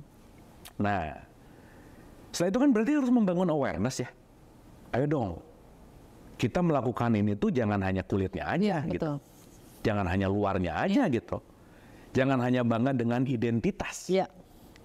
Karena kalau identitas ini konteksnya yang dibanggakan, identitas tuh kemasan. Iya, betul. Tapi kan yang penting isinya. Iya. Contoh, kita beli gula tuh bukan pengen gula kok. Betul nggak? Iya. Yang kita cari manisnya. Betul. Karena manis melekat pada gula, maka saya beli gula. Iya. Iya kan? Iya. Islam tuh identitas. Islam itu gulanya, manisnya. Maka value dari manusia tuh bukan identitasnya, tapi perilakunya. Betul. Gue total agree sama lo. Betul nggak? Betul. Bagaimana dia merespon orang lain, bagaimana dia memperlakukan. That's the value. Apapun brandnya, apapun mereknya, kalau manis ya manis aja. Iya. Karena saya beli gula nggak nyari brandnya. Iya. Kalau saya pengennya manisnya gitu. Iya. Nah, dari perjalanan ini banyak hal yang penting untuk kita rombak dalam konteks paradigma. Iya. Bagaimana memandang sesuatu, apalagi berbicara based on religion gitu. Iya. Nah, akhirnya kan harus bikin satu community ya. Betul. Community di mana kan the power of community gitu. Iya. Karena kan kalau mau ngomongin langsung ke pusat harus melalui departemen pendidikan wah long journey banget gitu ya. Daripada long journey ngabisin energi dan juga dalam tanda petik nggak jelas gitu. Saya tuh selalu merasakan gini, pasti ada orang yang punya visi semisi sama saya gitu. Bagus, iya.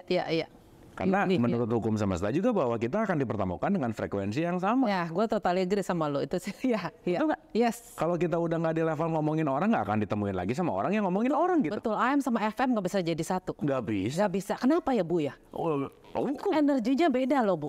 Iya. Energinya beda loh Bu. Hukum. And kita bisa lihat ya dari orang itu ketika kita ngomong sama orang ya, I can feel the energy itu nggak? That's it. Gue akan bisa lihat energi, bukan aura ya, energi itu positif negatif, no. Yeah. Gue udah nggak ada waktu tuh ngomongin orang. For me is wasting time. Mendingan gue belajar, mendingan gue baca buku, mendingan gue dengerin TED Talk yang gue bisa membangun diri gue sendiri. Betul. Dan itu alamiah. Dan itu bertumbuh. Karena dulu gue nggak begitu. That's it. Dulu gue nggak begitu. Iya. Dan itu adalah satu sistem semesta yang nggak bisa kita tolak. Nggak bisa. The rules of game. Rulesnya adalah frekuensi akan ketemu dengan frekuensi yang dengerin. sama. Lu ngomong tadi tentang self grow, ya kan? Tapi ada orang yang mau grow, tetap nggak? Kayak misalnya gue terus terang dulu gue lebih suka arisan lah bla bla ngomongin orang bla bla bla. Ada turning point buat gue, stop it and I wanna grow. Ya gue ngambil psikolog di Harvard online, gue belajar, gue segala macam YouTube. Tapi some people they still the same. Ya. They still not. Gue nggak mau judge mereka nggak growing. Ya. Mereka growing mungkin dengan their own way gitu. Betul. Tapi I grow different way. Dan gue nggak bisa masuk lagi dengan orang yang circumstances yang sama. Kenapa bro? Iya.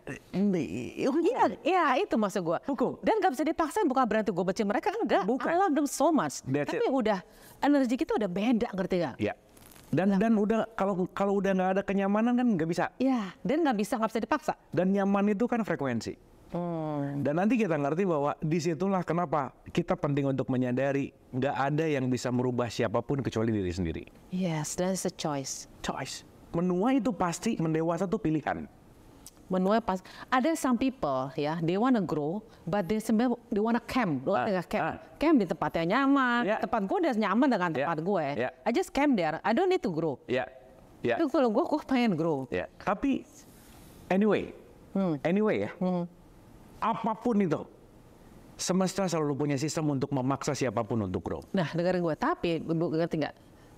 Sometimes the people that you meet ya, kita kadang-kadang kita percaya kalau kita meet people nggak by accident. Ya, gue ketemu lo, gue ketemu si Maggie. People dan nggak bisa continue energy, itu nggak bisa tahan lama. Lo ngerti gak sih? Karena energi lo begitu besar, maksudnya not content. Ya, what do you say? Lo nggak bisa tahan energi lo. Dia bakal lepas gitu. Dan itu terjadi alamiah. Yes. Sorry kita nggak perlu ngedoain jelek sama orang yang kita benci. Kenapa? Semesta punya caranya sendiri kok. Wow. Tapi kadang-kadang orang nggak bisa terima, Bu. Iya, balik lagi. Diterima atau tidak, tergantung kelasnya di mana. Tergantung kesadarannya ada di mana. Gitu kan? Karena poin menerima atau tidak, tergantung amunisi kita ada di kelas mana gitu. Sekarang gue mau nanya lagi, tentang energi ya. Karena gue seneng ngomong itu. Kita we try to be positive. Jadi setiap kali kalau gue down segala macam, I try to be positive, bla bla bla. I have do self affirmation every day. Tapi kadang-kadang tuh the positive dan energi itu terus, Bu. Jadi kita lagi tenang-tenang, boom, negatif energi masuk. Gue lagi pengen positif, boom, lo ngerti gak? Asli buat gue, sometimes gue juga orang hard worker kayak lo. Kita, I don't take no as answer. Sampai gue sampai titik, gue sampai bilang, oke, this is it. Dan gue bakal move on, maksudnya gue bakal turun nih. Ya, tapi gue coba sampai the highest, lo ngerti ya. Tapi gue pikir udah di highest gak bisa, ya udah mungkin itu bukan jatah gue gitu loh. Nah, how to kita gimana, Bu? Maksud gue, gimana kita menstabilisasi, maksud gue kalau kita lagi positif nih, tiba-tiba negatif energi masuk. Gimana caranya untuk itu gak masuk ke kita? Karena mood kita berubah loh. Disitulah kenapa namanya dialog positif. Ya nanti kita nyambung di situ gitu. Nah, sekarang pertanyaannya gini. Apapun yang datang ke kita, itu pasti pesan untuk membuat kita untuk tumbuh. Itu dulu satu. Berarti kalau kita melihat semua yang datang ke kita adalah pesannya, yang kita baca adalah pesannya. Contoh ya. Tadi malam saya berdoa. Misal, ya Tuhan, jadikanlah aku orang sabar. Ya. Besok pagi pasti saya ketemu orang nyebelin. Kenapa saya ketemu orang nyebelin? Kan pengen sabar. Sabar nggak bisa baca buku. Sabar nggak bisa ketemu di podcast. Tapi sabar harus ketemu orang nyebelin. Berarti datangnya orang nyebelin membuat saya menjadi sabar nggak kira-kira?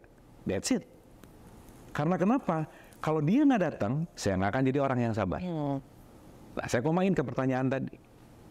Try to be positive. Jangan lupa. Semesta ini tidak memisahkan semuanya dalam satu penyatuan. Contoh, lampu bisa nyala kalau positif ketemu negatif.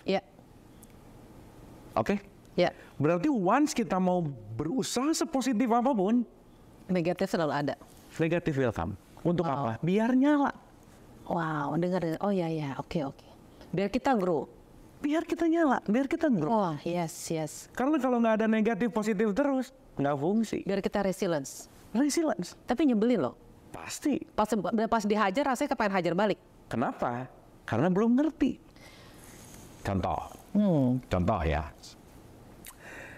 Segala sesuatu yang datang, itu adalah perspektif dari apa yang ada di dalam diri kita. Gak bisa nggak? Semua yang datang adalah mirror efek yang ada di dalam diri kita. Contoh ya, ini kita mudahkan supaya jadi satu analogi yang mudah aja. Supaya nanti kita mulai ngerti. Kalau saya nggak ngerti, saya akan benci sama sesuatu. Tapi begitu saya ngerti, kebenciannya hilang.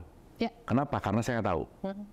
Saya garis bawahi dulu, musuh kita adalah masalah, bukan orangnya.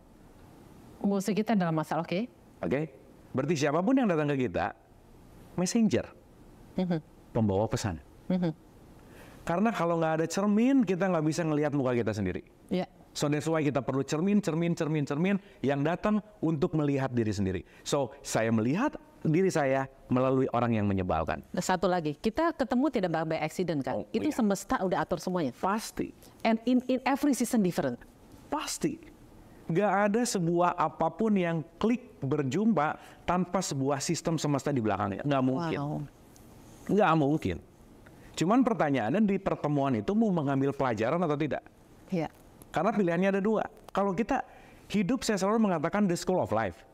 Ya, namanya school of life, ada kelas 1 naik kelas 2. Iya. Berarti setiap naik kelas 1 ke kelas 2 ada pelajaran setiap kelas berbeda. Iya. Kalau nggak lulus ngulang.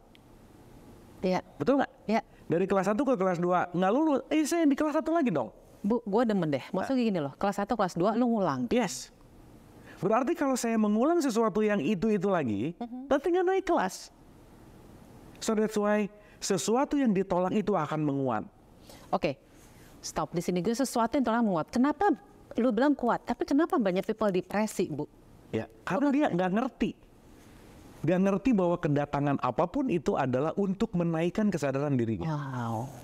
Dia lebih mengeluarkan, dia lebih mengedepankan hatrednya misalnya. Oh, I see. Dia lebih mengedepankan egonya misalnya. Oh, I see. Lupa bahwa dia itu adalah cermin. Contoh ya, ini analogi yang paling simpel yang mungkin bisa dipakai dalam keseharian. Kita tahu bahwa setiap manusia itu pasti punya luka jiwa. Iya. Nggak mungkin nggak? Iya. Nggak mungkin nggak? Semua ya, Bu? Semua. Dan nanti kita menyadari bahwa yang pertama kali memberikan luka jiwa adalah orang tua. Mau nggak mau.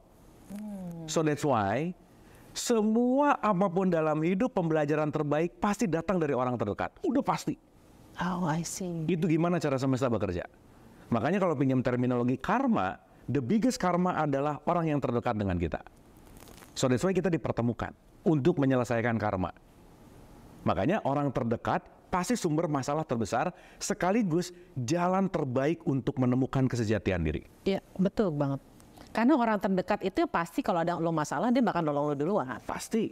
Tapi dia paling kalau ada apa something nggak benar dia bakal hit lo duluan. Dan lebih paling keras, coy. Dan disitulah kenapa semesta mempersatukan. Paling keras ya. Karena banyak unfinished business pasti. Sorry, saya harus selesaiin, makanya harus ketemu gitu. Ya. Pertanyaannya mau diselesain atau enggak gitu intinya. Ya. Dalam tanda petik ya. Nah, sekarang gini, luka. Maksudnya ngelihat orang nyebelin. Pertanyaan, nyebelin rasanya di mana sih? Di sini. Iya. Bukan di dianya. Betul nggak? Kalau ini ada teko, isinya teh. Keluar pasti air teh. Iya. Oke? Iya. Berarti kalau ada orang ngomong kasar, ngomong buruk, di dalamnya pasti busuk. Wow. Ya. Betul nggak? Iya. Kalau orang sadar, ngelihat yang busuk, dia nggak akan marah. Dia merasa bahwa, duh orang ini lagi sakit nih. Berarti segala kepahitan yang dari mulut itu dari hati dong. Dari apa hati yang keluar dari mulut lo itu berarti dari hati dulu keluar. Ini. Iya dong. Kalau hati lo lagi gelisah, lo bisa ngomong hal yang hurt people gitu kan. Gini. Once kita mulai menyadari bahwa sakit hati tidak datang dari faktor eksternal, karena itu adalah luka yang tersentuh. Yes, gue ngerti. Bahasanya saya ngomong, bahasanya cuma dengerin suara, tapi dimaknai. Iya. Betul nggak? Berarti bahasanya ini hanya dengerin suara yang dimaknai oleh perspektif bahasanya. Dengan limitasi pengetahuan, kesadaran, so jadi meaning. Maka kalau ada ngomong, soalnya cantik deh, happy. Soalnya jelek deh, nggak happy. Padahal mau ngomong cantik atau ngomong jelek, just sound. Yes. Yang mempersepsikan baik atau buruk di dalam. Iya, benar. Benar nggak? Benar. Berarti apa yang datang dari luar itu semuanya netral. Iya. Nggak baik, nggak buruk. Selama kita merespon, respon kitanya mau baik atau buruk. So bukan masalah dia, tapi masalah responku. Dan respon urusannya adalah latihan dan kebiasaan. Contoh sederhana ya. Kita agree kita punya luka. Iya. Sip. Iya. Harus diberesin nggak? Beresin dong. Iya dong. Harus dihealing nggak? Harus dong. Tidak ada yang bisa menghealing kecuali diri sendiri. Total agree. Dan 95% luka kita tidak disadari. Karena kalau dalam structure consciousness, paling atas conscious itu 5%, 95% itu tidak sadar. Alam bawah sadar. Jadi 95% yang kita lakukan tuh nggak sadar. Karena dikontrol oleh alam bawah sadar. So luka banyak yang tidak sadar. Contoh, kalau saya luka di sini, disentuh tangan, nggak akan sakit. Iya, I got it. Kalau saya luka di sini, sentuh pipi nggak akan sakit. Tapi kalau ada yang nyentuh ini, saya teriak. Iya, cuma nyol doang padahal. Betul? Iya. Boleh jadi sakitnya ini udah saya nggak sadar puluhan tahun. Iya. Tapi ada yang jadi sadar kok sakit ya. Iya. Means orang menyebalkan yang datang ke saya, dia hanyalah pembawa pesan untuk ngasih tahu bahwa di situ masih ada luka loh. I see. Di situ masih ada yang harus diberesin loh. Di situ masih ada yang harus dihealing loh. Berarti orang yang menyebalkan ini kira-kira membawa pertanda baiknya untuk kita. Iya, baik juga. Karena kita nggak paham bahwa dia memberikan pesan, pasti ada luka yang harus saya beresin di sini. Luka itu bisa hilangnya kenapa? Gimana? Time will heal or what?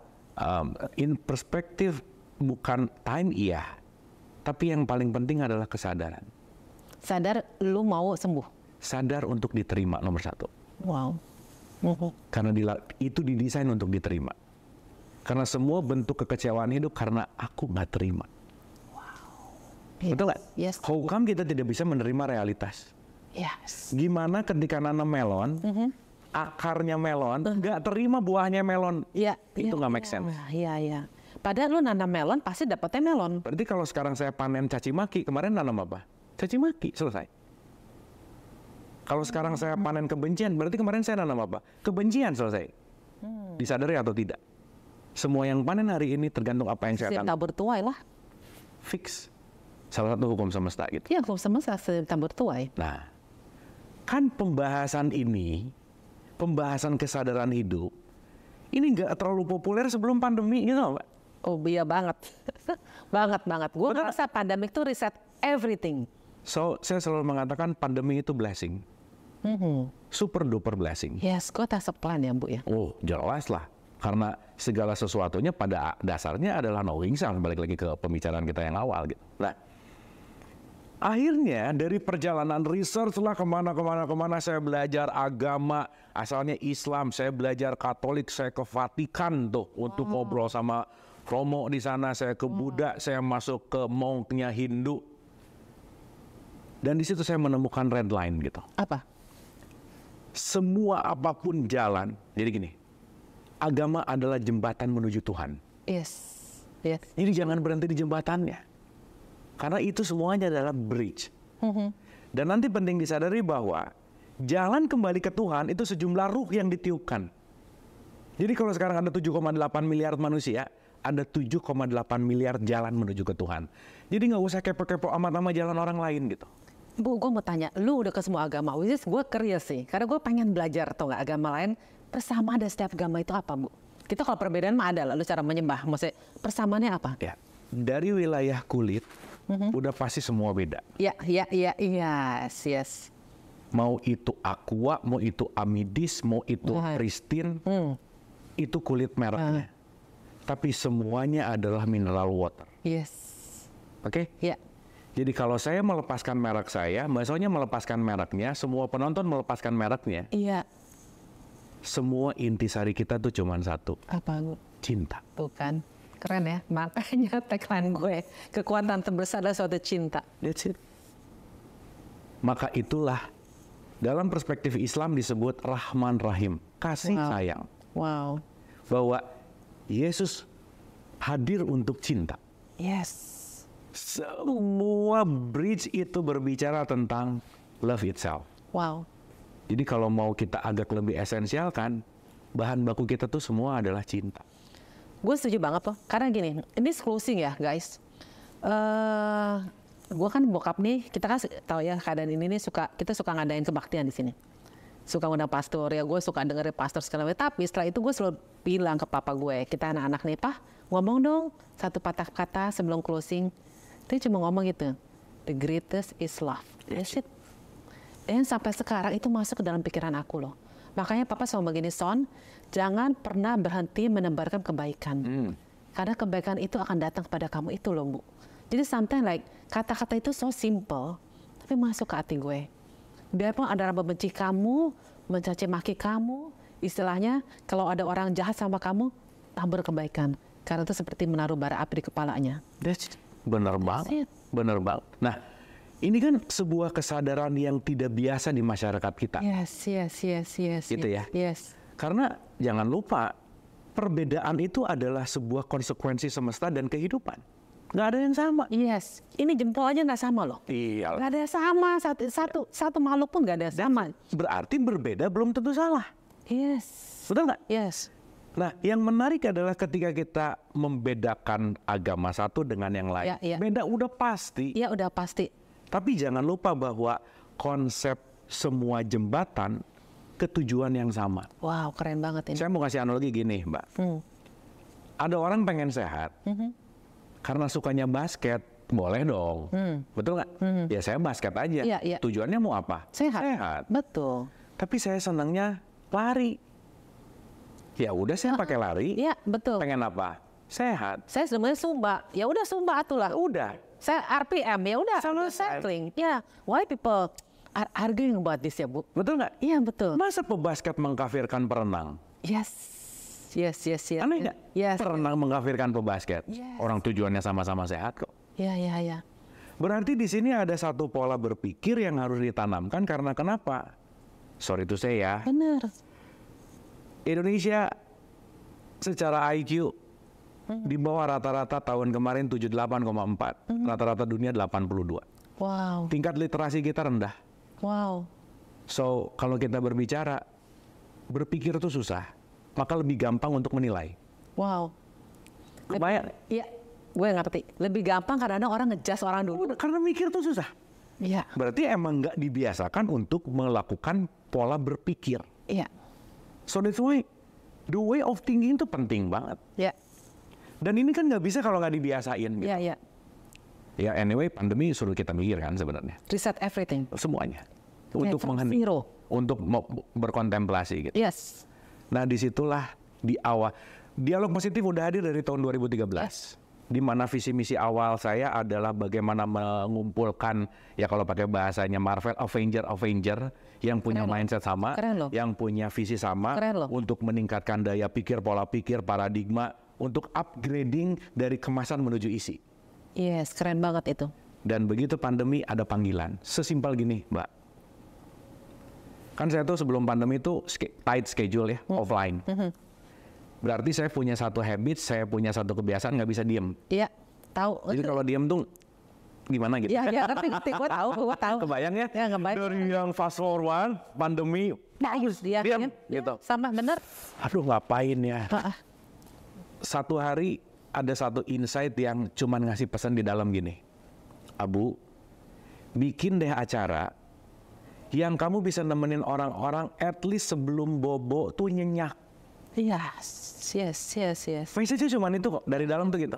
Bikin deh acara, sebelum tidur, mereka tuh ngikutin acara kamu, dan tidurnya tuh jadi lebih nyenyak. Karena kenapa? Di situ ada ketenangan, di situ ada kedamaian, di situ ada insight, terserah. Mbak, ini dahsyat banget sih, dan gimana ya?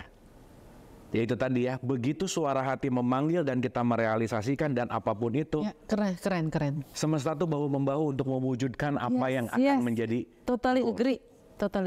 Itu dahsyat banget. Itu berarti panggilan ya, Bu ya? Calling itu. Karena kalau bukan calling nggak mungkin 499 episode that's it dah aja. Gila, hebat banget sih. Kalau itu adalah sesuatu yang saya nyari nama, nyari duit, nyari apa, itu pasti stuck gitu. Iya. Karena kalau panggilan pure, menyatu, dan itu akan menjadi sesuatu hal yang dalam tanda petik selalu berenergi gitu kira-kira. Wow, keren deh. Nah ini mungkin yang jarang saya ceritain juga ya. Kebayang dari pandemi, semua show off, semua kerjaan off, ya pendapatan juga off gitu. Ngerti. Dalam tanda petik. Semua kena ya. Ya udahlah, ini sekarang survive deh gitu. Istilahnya mantap lah ya, makan tabungan. Semua juga begitu dah, semua gitu. Semua gitu ya. Semua gitu. Dan menariknya ketika itu dilakukan dan ini ngapain dia harus bikin apa? Ya at least mau melakukan itu juga kan perlu modal dalam tanda petik. Betul. Waktu itu kita perlu Zoom lah, perlu narasumber lah, dan lain. Dengan panggilan itu karena ya itu tadi ya. Kadang-kadang kita perlu untuk simple thinking. Ya. Jangan terlalu overthinking. Ya. Karena kalau overthinking masih mikir bahwa mungkin nggak. Ya. Jangan lupa ketika saya ngomong saya nggak mungkin, saya lagi ngomong saya nggak mau. So that's why saya melakukan simple thinking. Ya. Just do it. Yes. Flowing. Yes. Makanya kenapa di buku itu saya selalu bilang less thinking, more flowing. Ya. Alirkan aja. Episode 1 saya undang yang deket-deket aja dulu, yang free of charge aja dulu, yang punya misi sama, visi sama, karena saya yakin frekuensi selalu ketemu. Ya. Bahasanya, you know what?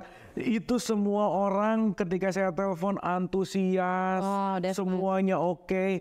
Bahkan di hari pertama yang saya juga ya udahlah, mau ada yang nonton syukur, enggak ya udah.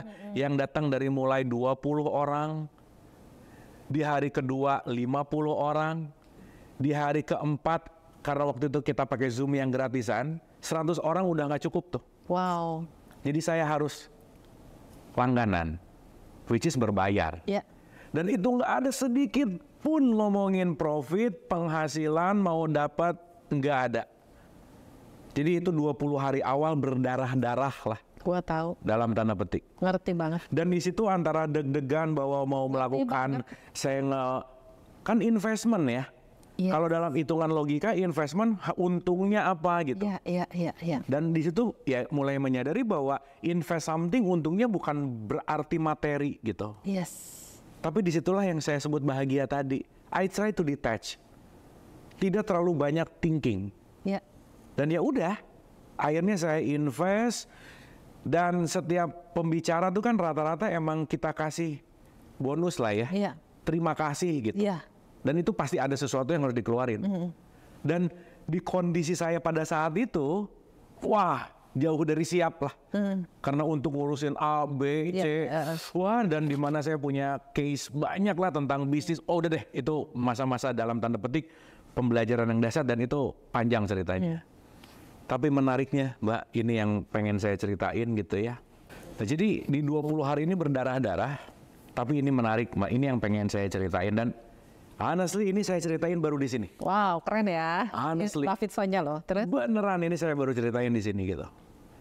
Di tengah down, penuh keraguan, nggak tahu kepastian, job jelas nggak ada, nggak tahu mau gimana dan seterusnya, dan mikir nanti mau gimana. Dimana kita tahu bahwa nature dari pikiran tuh kan pengennya ke masa depan terus. Yes. Yang membuat kita jadi susah bersyukur, maunya ke masa lalu terus. Tapi belajar untuk be present. Udah, jangan mikirin besok. Lu hidup cuman saat ini aja dulu. Yes. Latihan. Dan menariknya after 21 hari, 22 hari, itu surprisingly sih, it changed everything. Everything. Tiba-tiba ada satu community yang telepon, Kang, kita ngerasa terbantu banget dengan dialog positif. It good impact terhadap satu circle ini. Wow, keren banget. Dan dia ngerasa bahwa terus kalau kita nonton tiap hari dan kita nggak punya kontribusi, kita malu katanya. Wow, keren banget. Gila nggak? Gila. Itu bahasanya sih. Ya, gila. Kalau kita nonton terus dan kita nggak berkontribusi, kita malu. Itu semesta udah atur semua tuh. Wah dahsyat Mbak. Speechless tuh. Yes. Saya tuh benar-benar nggak mau untuk kayak, yuk yang ikutan boleh kelasnya gitu. Enak ya, mintanya juga nggak enak. Yang pertama that's not my style dalam tanda petik. Yang kedua that's not my intention gitu. Iya ngerti. Karena itu memang benar-benar panggilan yang saya lakukan benar-benar tulus aja. Kalau mau boleh ngomong itu gitu. Tapi ketika semesta memberikan sebuah yang intinya ginilah, kalau udah nanam nggak bisa menolak buahnya. Keren banget loh, keren. Mau semua orang menutupi apapun, kalau udah waktunya blooming, berbuah aja udah. Yes, keren. Selesai. Dan menariknya ketika dia mengatakan, boleh nggak sih kita mengkoordinir orang-orang yang mencintai belajar, yang apa, seenggaknya mereka punya awareness lah. Ini kan bukan hal yang dalam tanda petik murah. Ini kan bukan hal yang cuman taken for granted. Boleh nggak kita minta nomor rekeningnya Kang Abu, kita cantumin dan kita broadcast ke semuanya untuk orang bisa berkontribusi dengan acara ini. Keren banget, Bu. Dan menariknya nggak saya minta, nggak saya rencanakan, datang. Karena intention lu udah baik pertama. That's it. Yes. Dan datang. That's wow. Jadi somehow hidup tuh mengunjungi atau didatangi sih gitu. Yes. Jangan-jangan kita didatengin terus cuman nggak sadar-sadar gitu. Yes. Dan menariknya setelah itu, ya itu tadi, berdatangan yang very abundance lah, Mbak. Yang saya nggak bisa, hebat banget. Saya bisa menghidupi dialog positif, saya bisa ngasih pemateri-pemateri, saya bisa menghidupi keluarga, saya bisa melakukan. Hebat. Dan kalau tadi pertanyaannya bahwa dari mana pembicara-pembicara keren itu datang, mereka datang. Wow. Sekelas profesor, berapa profesor yang datang di dialog positif? Sekelas top-top pemuka agama. Keren sih. Pertanyaannya, undangannya apa sih kalau bukan cinta gitu? Wow. Undangannya apa sih kalau bukan vibrasi yang mereka nyaman datang ke dialog positif gitu? Yes. So saya rasa ini membuat satu circumstances yang vibes gitu, good vibes gitu. Yes. Dan ya puncak kalau kita ngomongin prestasi, dapat rekor muri. Wow. 400 episode dalam waktu 22 bulan dan Muri mengesahkan bahwa ini mendapatkan rekor webinar terpanjang dalam kurun waktu terpendek gitu. Wow, keren loh. Dan itu nggak pernah saya mimpikan, nggak pernah saya inginkan, nggak pernah saya cari gitu. Pun saya balikin. Kalau saya waktu awal dialog positif pengen nyari Muri, nggak akan kesampaian deh kayaknya. Iya. Kamu hanya menabur, dan menabur. That's it. Dan tiba-tiba pohon itu tumbuh. Dan tiba-tiba pohon itu berbuah. Ya, dan ya senantiasa dialog positif ini menjadi sebuah warna. Yes. Untuk mewarnai ketika orang mencari dalam tanda petik keilmuan, haus tentang pemahaman, membutuhkan pencerahan apapun, kita menyediakan menunya gitu. Yes. Di mana 499 episode ini intinya adalah menemani pandemi gitu. Wow. Yeah. Dan kebahagiaan balik lagi harus melepaskan.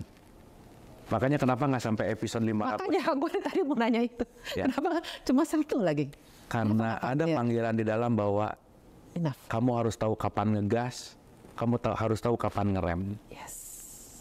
Di saat menggebu-gebu pengen banget, tapi ternyata udah mulai melekat nih. Wow. So I have to detach. Oh, panggilannya berat banget, Pak. Melepasnya berat banget. Tapi I allow myself, bukan I have to loh ya. Saya mengizinkan diri saya untuk melepaskan dialog positif. Karena begitu melekat terus, justru malah saya jadi sibuk nih. Melekat di sini nih gitu. Dan ini menjadi sesuatu hal yang dalam tanda petik, saya akan terkurung di zona nyaman gitu. Iya. Gitu kira-kira. Nah jadi saya dapat panggilan bahwa you have to stop. Yeah. Cukup. Oke, enough. So 499. Keren sih. People will remember that. Pas 99 aku dari tadi mau nanya, kenapa ada 400? One more episode is easy for you. Aneh ya? Ya. Saya juga aneh. Buat kamu mah satu episode lagi, Mbak. Oh, nggak masalah. Mau 100 juga it's okay. It's okay. Tapi 499 it's enough. Keren. Jadi kadang ada pertanyaan yang kita nggak perlu jawaban. Yes. Karena suatu saat nanti bukan jawaban yang kita dapatkan, tapi pertanyaan yang hilang. Once pertanyaan itu hilang, di situ kita bangun, awaken, dan sadar. Lu keren sih, Bu. Lu keren yang banyak sekali gue dapat hari ini sih. Cuma the things like yang the last statement soal menabur. Ya. Menabur cinta, Ya. menabur kebaikan. Ya. Dan di antara taburan itu kan pasti ada kerikil, Bu. Pasti. Pasti ada debu, Pasti. pasti ada hujan, pasti ada panas yang menyengat itu pohon kan. Pohon itu mungkin suatu waktu daunnya akan satu gugur, satu mati, tapi tetap bertumbuh. Yes. Karena bambu itu harus berterima kasih kepada gergaji dan amplas. Tanpa gergaji dan amplas, bambu nggak akan jadi seruling. Wow. Karena begitu bambu berubah jadi seruling, harganya udah beda. Value-nya udah beda. Kenapa dia jadi mahal? Karena dia perlu digergaji, dipotong, diamplas. So semua yang kita hadapi sebagai penderitaan, itu adalah meningkatkan value diri kita gitu. Wow, keren banget sih. Yeah. So you become expensive gitu. Yes. Dari mana ekspensifnya? Semua yang kita sebut sebagai penderitaan, semua yang kita sebut sebagai kedukaan. Jadi lu harus bersyukur dengan penderitaan yang lo dapat. Lo bersyukur pelajaran dong. Ya. Saya lebih enak dengan bahasa allowing self untuk bersyukur, bukan harus bersyukur. Tapi saya mengizinkan diri saya bersyukur. Karena begitu saya mengizinkan, saya menerima. Kalau harus tuh dalam tanda petik ada pressure dengan fearness misalkan. Artinya kebersyukuran itu ketika kita mulai menyadari yang terjadi adalah realitas, yang kita nggak bisa tolak. Dan hidup tidak sesuai dengan keinginan kita. Karena kita punya sang sutradara agung yang mengatur semua skenario-nya, kurikulumnya berbeda. Tugas kita hanya menjalankan peran dengan sebaik-baiknya. Just do it. Seperti yang lo bilang tadi, just do it. Ya, itu sih poin pentingnya. Ketika lo ada suara Abu Marlo. Seru ya. Dari awal pertengahan sampai akhir seru ya. Ada suara, just do it. Just do it. Karena that's life. That's life. That's life. Jadi stick to the process, kita setia dalam proses, karena bukan petani yang menumbuhkan padi gitu. Tapi tanpa petani nggak akan ada padi. Air hujan, matahari. Ya. Air hujan, matahari, semua. Itu bilang tuh.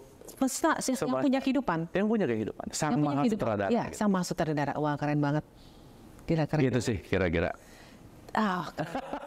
Guys, thank you so much. Jadi ada pelajaran apa? Aduh, banyak banget nih dari awal pertanyaan gue. Kita harus undang Abu Marlo lagi ya, ntar second sesinya. So thank you so much for coming. Terima kasih. Gue banyak sekali pelajaran hari ini, sore ini, actually dari siang sampai sore. So wish you all the best for everything. Thank you. Sukses, bahagia, semua yang open heaven for you. Ya, salam buat istri lu, semuanya. All the best ya. Thank you. Thank you so much guys. Thank you so much ya. Lah bisanya ciao. And jangan lupa kekuatan terbesar adalah sebuah cinta. Bye. Thank you. Thank you so much.